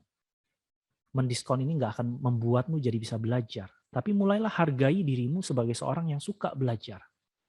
Jadi di sini hargai diri. Ini yang nggak boleh, mendiskon diri, mengecilkan diri. Yang ketiga, samakan. Cari persamaan dalam pelajaranmu. Jangan cari perbedaan. Kalau cari perbedaan kita akan blok. Langsung saya nggak mau belajar. Tapi kalau saya cari persamaan, itu akan memperkuat pelajaran saya. Lalu yang keempat, belajar secara prosedur. Belajar itu pasti ada prosedurnya, ada step by step-nya. Jangan loncat-loncat. Kalau kamu berada di dalam satu tempat di mana kamu perlu belajar untuk menjadi seorang yang lebih baik, lakukan prosedurnya. Orang-orang yang di depanmu yang mengajarimu pasti sudah pernah belajar hal itu dan mereka memberikan yang baik buat kita. Jadi jangan loncat-loncat, jangan langsung cari, gue mau pakai ilmu ini buat apa ya, padahal bisa aja belum. Gitu. Gak akan masuk pelajaran. Nah, keempat hal inilah yang akan membantu kita untuk belajar. Ketika saya sudah tahu detailnya dan saya sudah mastery dalam detailnya, semuanya saya sudah tahu, baru ambil globalnya, kesimpulannya. Ketika saya sudah bisa menghargai diri saya, maka baru saya mendiskon hal-hal yang nggak penting dalam diri saya. Ketika saya sudah bisa menyamakan semua pelajaran yang saya terima, baru saya cari perbedaannya dengan tujuan mencari yang lebih baik. Kalau saya sudah bisa secara prosedural mengerjakannya dengan baik, dan saya bisa dengan gapak melakukannya, baru kita cari aplikasi di tempat lainnya seperti apa. Tapi jangan gunakan yang ini ketika pertama kali baru belajar. Tapi gunakan yang ini ketika pertama kali belajar. Nah, dengan begitu, 7 langkah belajar tadi akan membantumu untuk mencapai tujuanmu, mengaktualisasikan semua yang terbaik bagimu, dan saya yakin setiap dari kita punya insting belajar untuk jadi lebih baik. Dan dengan teman-teman ada di sini aja itu sudah membuktikan bahwa teman-teman ingin menjadi seorang pembelajar. Selamat mengaktualisasikan diri kita sebagai seorang pelajar, dan saya berharap semua cita-citamu, impian-impianmu semua tercapai. Sama seperti yang tadi Koreo bilang.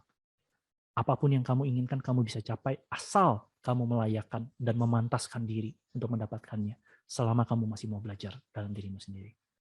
Dan dengan itu, saya serahkan kembali pada Bu Mimi, pas 30 menit. Ya, pas banget nih Coach Irfan. Thank you banget Coach Irfan. Tadi chat-chatnya banyak mengatakan ini aplikatif sekali, dan bahkan ada Ibu Milda yang mengatakan selama ini ikut diklat guru, tapi baru kali ini dapat pencerahan untuk belajar cara belajar. Jadi luar biasa memang.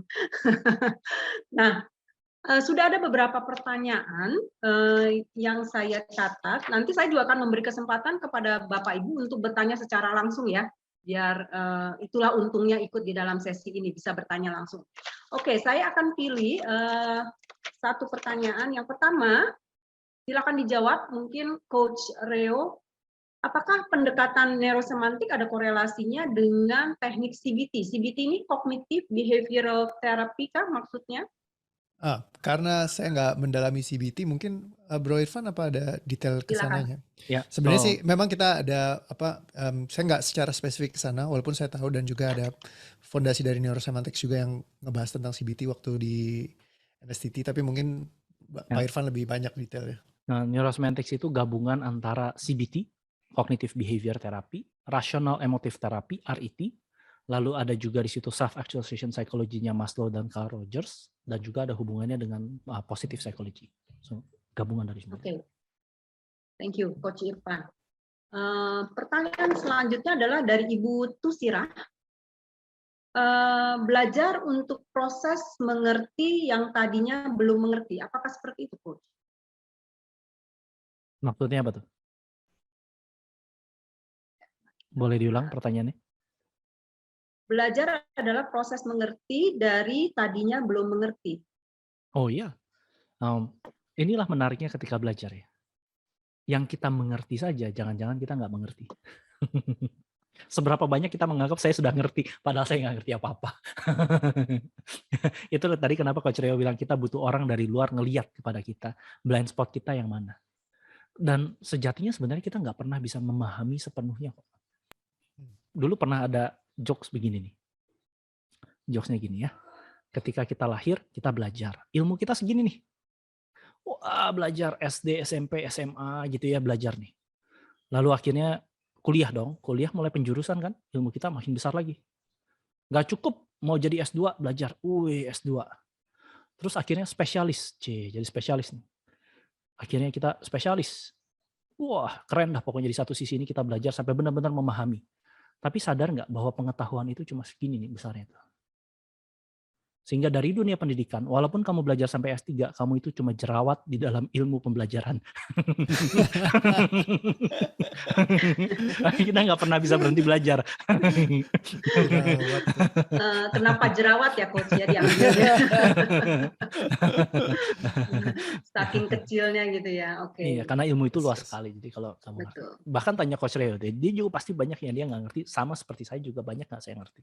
Betul. Dan beruntungnya di masa sekarang kita karena semuanya internet itu udah begitu mengkoneksikan kita bisa banyak belajar tuh dari berbagai bidang gitu. Dan semakin itu kita ngelihat semakin luas lagi. Jadi nggak pernah cukup kayaknya gitu. Kalau kita ngelihat satu satu keilmuan, terus ternyata ya banyak sekali yang bisa sebenarnya kita pelajari dalam setiap prosesnya gitu. Dan intinya adalah ketika kembali lagi ke tujuan kita aja, maunya kemana sih arahnya gitu. Nah, tapi kalau menurutku ya salah satu fondasinya adalah ya di sini ketika belajar bagaimana tepatnya cara belajar. Tadi Coach Irfan mungkin ngebahas sedikit ya secara cepat gitu loh. Dalam setengah jam doang, Anda bisa bayangin gak sih? Itu yang biasa kalau kita belajarin tuh satu tema itu ada poinnya tadi dimasukin satu-satu sama Coach Irfan. Kalau misalnya kita belajarin tuh biasa satu poin tuh bisa panjang banget dibahas dan ada detail-detailnya lagi yang kita bisa belajarin gitu. Dan itu kayak membantu banget dalam kehidupan kita. Terutama kalau saya pribadi sih ngalamin banget gitu ya, kayak langsung transisinya tuh luar biasa gitu. Jadi can you imagine Anda belajarnya di sini cuma 30 menit sama Coach Irfan, Anda bisa belajar segitu banyaknya gitu loh, dan mulai ngerti ternyata ada ya selama ini kayak gini gitu, dan betapa kayak sebentarnya gini, dan aku jadi mulai nginget gila, ternyata kan tadi di awal Bumar udah sempat sebut ya faultnya neurosemantics bang di website kita ada rekaman kayak gini. Terus selama ini nggak pernah dibuang, di sana ada banyak banget. Saya mulai, oke, menarik. Ya dan can you imagine kalau Anda belajar lebih banyak lagi nanti, Anda akan lebih paham lagi. Oh ternyata ada cara belajar seperti ini. Dan juga ada detail-detail lain yang mungkin yang hari ini nggak dibahas, tapi banyak sekali yang bisa kita belajarin. Jadi kayak ilmu itu benar-benar luar biasa, luas banget. Dan itu bisa diterapkan di berbagai aspek kehidupan kita. Dan saya senang kenapa selalu investasi dalam belajar. Adalah karena investasi sekali, Anda bisa pakai seumur hidup, balik lagi yang itu. Ya, jadi kayak ibaratnya Anda kayak punya angsa bertelur emas gitu. Anda beli angsanya, habis itu Anda bisa nikmatin seumur hidup Anda gitu. Dan itu bisa diaplikasikan di mana saja, mengekskalasi semuanya. Nah itu sesuatu yang kayak bernilai sekali. Ya kalau misalkan orang kaya mereka berinvestasi mungkin dari sisi kayak properti, emas, ya obligasi, saham segala macam portofolionya luar biasa gitu ya. Tapi kalau misalkan aku kayak dulu ngelihat diriku lagi belum bisa ke sana, karena kalau misalkan kita nilai diri kita sendiri masih value yang bisa kita berikan masih belum bisa banyak gitu ya. Bagaimana caranya kita bisa secepat-cepatnya naik ke level di mana kita bisa ngasih masih value kepada publik sehingga kita bisa dapat uang yang lebih banyak yang akhirnya dari total kekayaan kita ini yang bisa dialokasikan di investasi di masa depan. Nah, tapi kalau belum kita nyampe ke sana, kita perlu untuk menjadi pribadi yang bernilai. Dan belajar itu adalah satu hal penting yang kita perlu milikin untuk kita growth gitu loh. Naik ke atas sehingga income kita bisa naik dan kita bisa akhirnya investasi ya buat dalam kehidupan tuh secara global bisa kita gunakan lebih banyak lagi untuk mencapai setiap goals-nya kita. Ya, tapi ya buat mencapai ke sana ya di sini dulu kita beresin gitu. Ini kayak basic yang paling dasar dari dasarnya dasar gitu. Nah, tadi Coach Rio juga ada bilang gini tuh, it's master of jack of all trades. Ya, master of none, jack of all trades. Jadi itu ada lanjutannya tuh. Kalau tadi kata-katanya apa? Lebih baik. Lebih baik gimana tadi kata-katanya? Yang pas di mana tuh? Yang jack of all trades. Iya, jack of all trades, master of none. Nah, kalau saya bilang lebih baik ya jadi daripada pokoknya jangan sampai jadi kayak gitu. Tapi kalau mau mastery ya masterilah di semuanya gitu. Ya. Berarti kayak satu di sini kamu jadi master, di sini jadi master, di sini jadi master, ya udah gitu. Nah, jadi kamu benar menguasai semuanya. Ya. Nah, jack of all trades itu kan berarti dia bisa segala sesuatunya tuh. Iya. Iya kan? So, ketika jack of all trades itu ada lanjutannya sebenarnya. Better than none. Daripada nggak punya ilmu, lebih baik tahu banyak. Masih better than none ya. No, jadi kan it's better to be a master in one than a jack of all trades, master of lots kan. But it's better than a master of none. Ya. Jadi lebih baik belajar. Mantap. Kalaupun sekarang baru dapat ujung-ujungnya doang, nggak apa-apa, belajar aja dulu.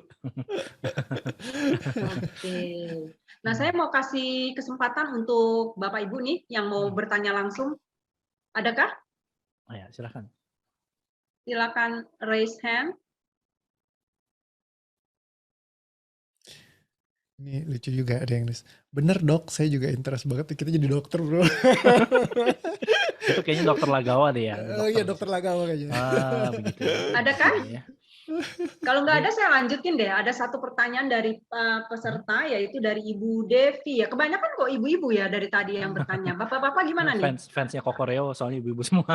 Gitu ya. Oke. Opa. Berat Ya, oke. Ibu Devi Chow bertanya bahwa kadang ada yang bilang kamu pasti bisa karena terpaksa. Ini korelasinya bagaimana ya? Siapa mau jawab duluan? Coach Rio atau Coach Irfan? Aman. Ya, Em, Coach Irfan boleh. Kamu pasti bisa karena terpaksa. Bisa sih. Nggak ada yang bilang kalau dipaksa nggak bisa. Bisa. Kayak saya dulu dipaksa belajar PMP. Bisa nggak? Bisa. Ulangannya sih bagus.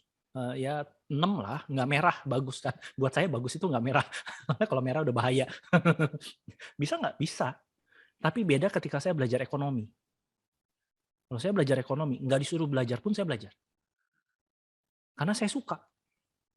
Pasti bisa nggak? Pasti. Tapi kalau dengan rasa terpaksa, apakah efektif?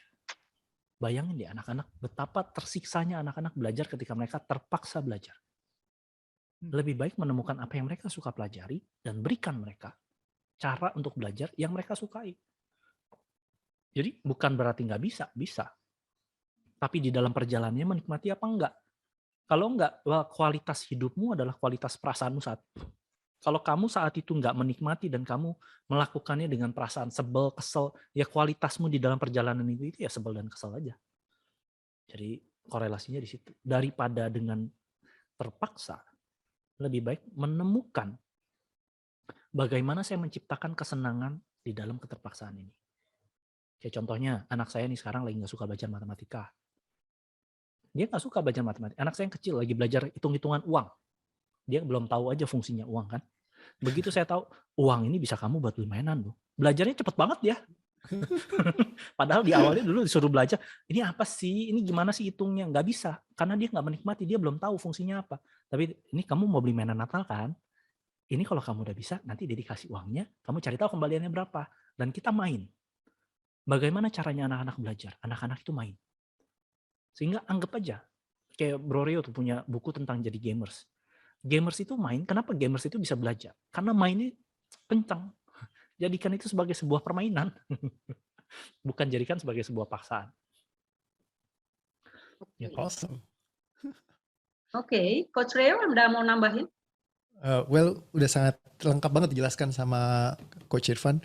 Actually memang yang penting adalah kita melepaskan semua hal yang tidak kita sukai, dan kalau misalkan itu sampai jadi keterpaksaan, kenapa itu jadi keterpaksaan? Bagaimana kalau kita beresin dulu di situ? Ya, sehingga akhirnya itu bukan jadi sebuah keterpaksaan lagi, sehingga kita bisa ya menjalankannya dengan lebih menyenangkan gitu loh. Karena ya balik lagi yang tadi Coach Irfan udah bilang, kalau yang paling nge-facilitate kita adalah saat kita belajar dengan sukacita, senang, ya gembira, ceria gitu ya, kayak happily gitu loh. Makanya kayak aku kalau udah bicara tentang majornya, misalkan kayak, kan aku memang seneng banget tentang beban emosi misalnya. Kalau ngebahas tentang itu ya, pikiran bawah sadar, beban emosi itu bisa dari pagi sampai pagi lagi juga seru gitu belajarnya, nggak pernah ada berhentinya. Dan bahkan belajar gitu, dan bayar. Ya bukannya, biasa kan orang disuruh paksa belajar gitu, ini mau bayar buat belajar gitu, karena apa, saking senengnya dan suka dengan major itu. Jadi yang kita nggak suka, merasa terpaksa segala macam, itu diberesin aja. Sebenarnya kita bisa juga merasa terpaksa dan terdorong untuk itu gitu, karena kadang-kadang juga pas lagi kita pengen sesuatu terus kayak ini mengharuskan kita untuk belajar, nah itu ya akan, ya kita mau nggak mau kan bisa gitu. Tapi yang tadi Coach Irfan bilang juga, ya kalau misalkan kita bisa melakukannya dalam hal yang sambil senang, bahagia, itu akan mempercepat semua kurva prosesnya. Jadi itu yang paling penting. Jadi titik di situ yang menurutku kalau di touch akan bikin kayak roket, loncatnya itu luar biasa ya. Jadi perlu pertama-tama itu adalah senang ya, ada rasa senang, sukacita dalam belajar. Nah ini ada pertanyaan menarik nih. Sebenarnya suka belajarnya, tapi kok nggak bisa ya? Nah, kalau itu Ini apa cuma yang tinggal terjadi waktu nih, deh. Coach? Itu tinggal waktu aja. Atau jangan-jangan selama ini belajarnya salah. Iya. Oke, jadi pakai rumus yang 7 step tadi ya? Tadi. Jangan-jangan belajarnya salah. Belajar salah tuh Oke. gini loh. Selama ini kita diajarin waktu saya belajar ya, darah AB itu paling enak, terima apa aja bisa. Tapi ternyata sekarang ada update-nya. AB itu hanya bisa terima AB. O itu hanya bisa menyumbangkan kepada O. Dulu kan kita nggak tahu itu. Karena pelajaran itu kan berkembang. Sehingga bisa jadi saya suka dan saya pelajari, jangan-jangan yang saya pelajari itu ilmunya ilmu yang udah kuno atau yang salah. Cek aja. Tapi kalau memang ilmunya sudah benar, untuk bisa sesuatu menurut penelitian ya, 20 jam. Cukup latihan 20 jam, kamu pasti bisa. Selama latihan dengan benar. Dan kalau misalnya memang belum bisa juga, cek channelnya, channel yang mana yang dipakai. Dan kalau belum bisa juga, kemungkinan hanya tinggal tunggu waktu. Atau juga tinggal dibuang. Atau bertemu juga dengan guru yang kurang tepat. Bisa juga. Karena kadang-kadang juga seperti itu ya. Ada orang yang memang bisa mengerti, sangat jago sekali di bidangnya, tapi mereka nggak bisa mengajar. Nah, jadi selain Anda belajar cara belajar, makanya tadi saya bilang, Anda perlu juga untuk penting bisa ngelihat Anda mau belajar sama siapa. Ya, jadi kayak gitu. Dan kalau yang selama ini kita tahu ya, cara belajar emang hafal. Yang selama ini yang diajarkan di sekolah kita. Dan bahkan mereka sendiri mungkin nggak ngerti gitu gimana cara tepatnya kita buat belajar tuh terstruktur gitu seperti apa, biar kita cepet akuisisinya. Nah, kalau kita udah bicara meta state-nya pembelajar apa segala macam, itu udah lain lagi urusan tuh. Itu lebih seru lagi tuh buat sampai benar-benar kayak, oke, kenapa gue bisa akuisisi sesuatu ini begitu cepatnya. Kalau orang lain yang nggak punya ilmu ini, mereka belajar akan butuh waktu yang sangat lama. Ya proses yang kayak harus ngulang. Tapi kalau kita udah ngerti, ya itu akan sangat cepat sekali buat langsung oke, gue tahu ini yang harus gue lakukan gitu. Nah, jadi penting banget karena ya itu cara ngafal aja ada caranya.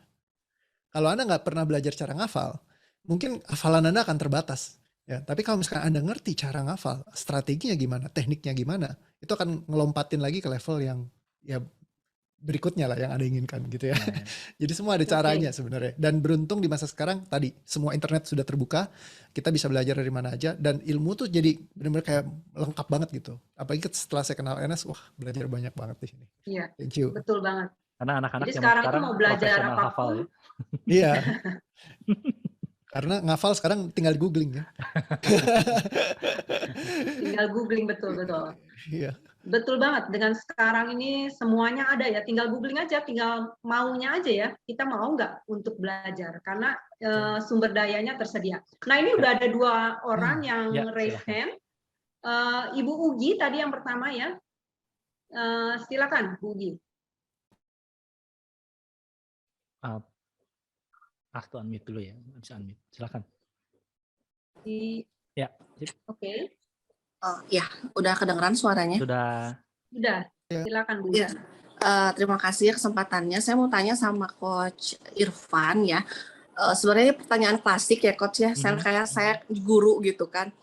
Itu kan kalau belajar itu harus sukacita nih ya.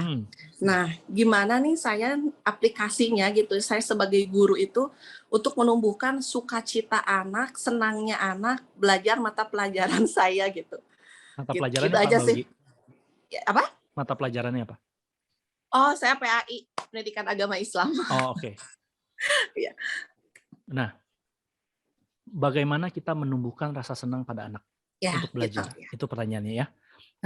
Dimulai klasik dari banget sih, cuman kan kadang ya nggak semua orang suka juga gitu. Ya.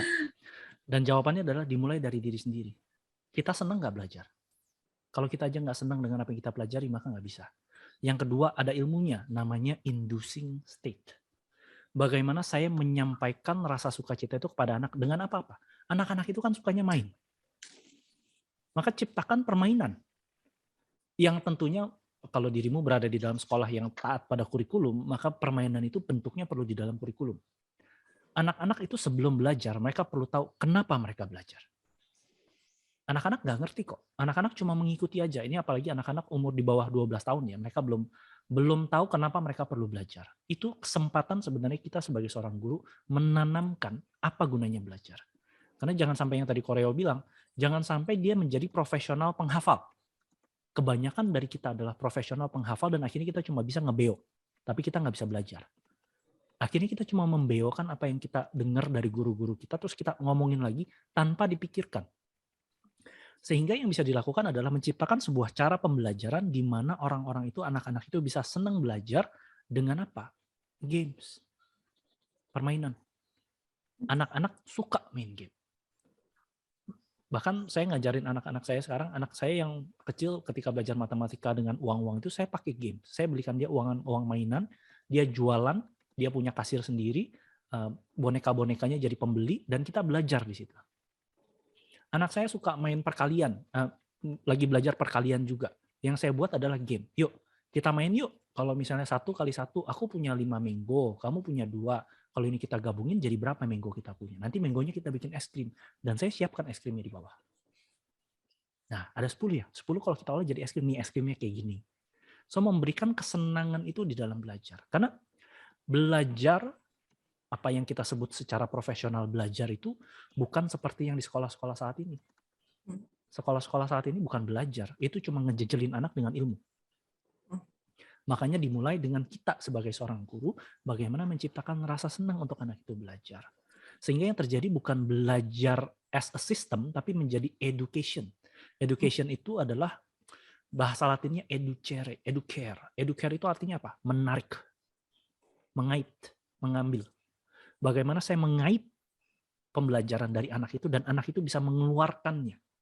Jadi tugas kita hanyalah memancing supaya anak itu bisa belajar. Itu yang mungkin banyak guru-guru nggak tahu. Sehingga bagaimana menciptakan rasa senang, rasa sukacita di dalam pelajaran bagi anak-anak. Bukan sesuatu yang kaku dan tentu tergantung dengan sekolahmu seperti apa saya nggak tahu karena tiap sekolah beda-beda. Setahu saya yang menjalani seperti ini Montessori itu. Montessori menjalankan beberapa sekolah-sekolah yang saya tahu ada satu meta coach yang punya sekolah di Global National School yang di Tangerang, beliau juga menggunakan cara-cara itu. Nah, jadi mulai dari diri sendiri, ciptakan rasa senang pada anak dan itu sebagai bentuk gift kita kepada anak-anak. Karena bayangkan kalau anak-anak kita punya hadiah cara belajar. Di dalam sekolah mereka belajar caranya untuk belajar. Seumur hidupnya tadi Coach Reo bilang, seumur hidupnya dia akan naik terus.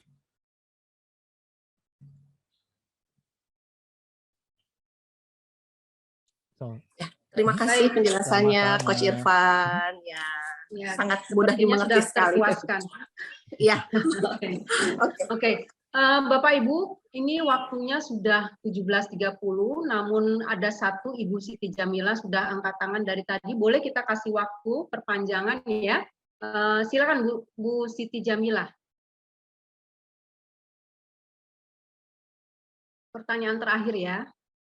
Silakan Bu, di unmute. Bisa unmute. Oke. Ya, makasih ya. Oke, izin bertanya Coach Isma dan Coach Reo. Ini saya bertanya tentang ini tadi yang penjelasan terakhir tentang detail, terus seterusnya. Tapi saya pengen tanya yang bagian detailnya itu. Jadi tadi kalau Coach Isma tadi mengatakan jangan detail gitu ya, detail lah, jangan global gitu.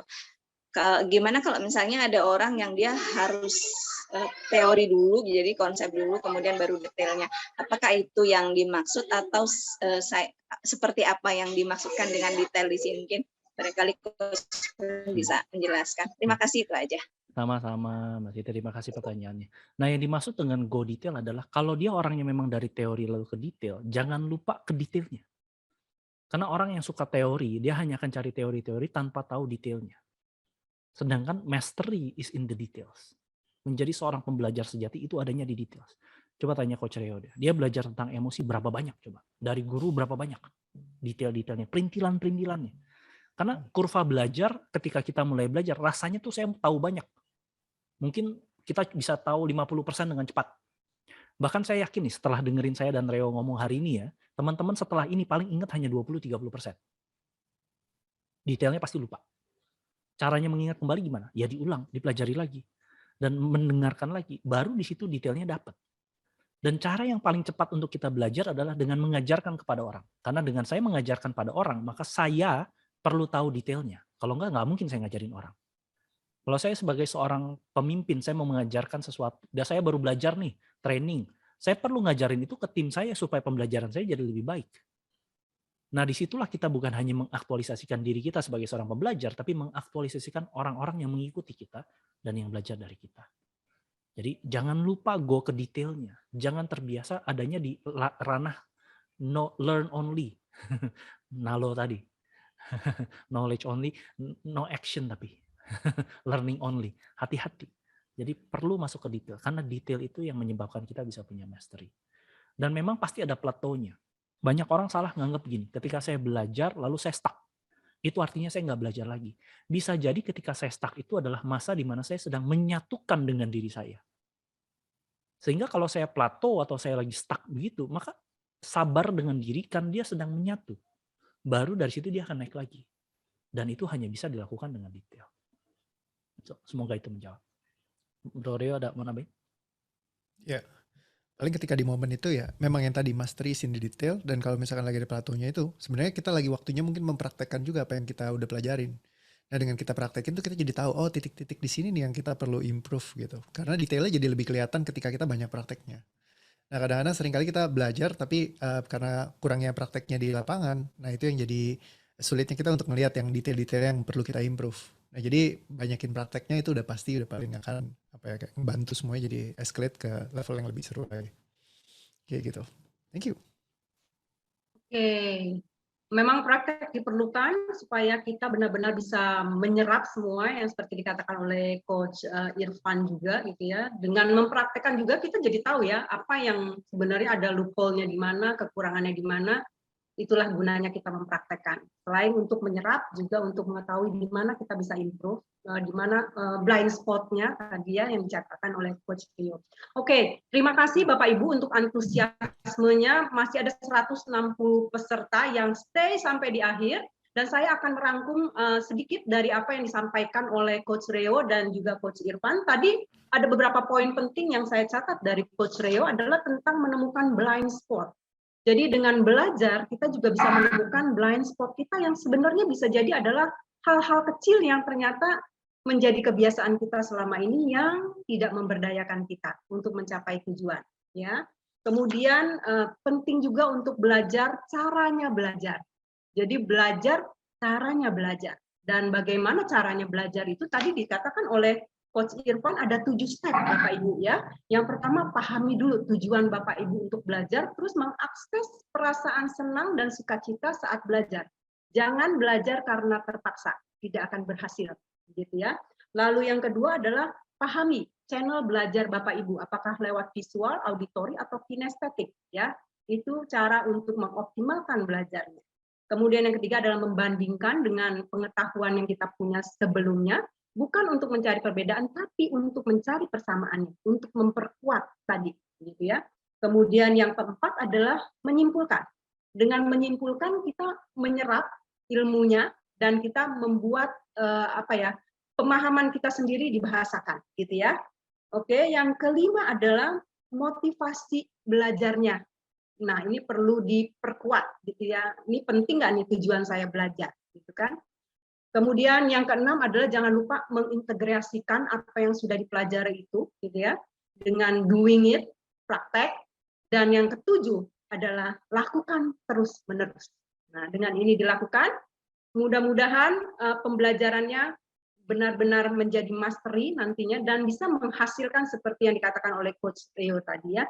Jadi apa yang diinvestasikan oleh Bapak Ibu dalam belajar, entah itu dalam bentuk materi maupun waktu Bapak Ibu dan sekalian, itu akan terbayar lebih besar lagi. Oke, rasanya itu. Terima kasih banyak Coach Rio dan Coach Irfan untuk pemaparannya di sore hari ini. Dan teman-teman, Bapak Ibu, jangan lupa kita akan foto dulu ya, foto dulu. Boleh dibantu ya, Melisa? Oke, siap-siap nyalain videonya, kameranya, terus pasang senyum terbaik. Oke, Mel, mau memandu Mel? Melisa? Ya Bapak Ibu boleh tolong jangan chat dulu karena supaya nggak muncul. Slide pertama ya, 1, 2, 3. Oke, sekarang slide kedua, 1, 2, 3. Oke, sekarang slide ketiga, 1, 2, 3. Dan slide keempat, 1, 2, 3. Oke, sudah.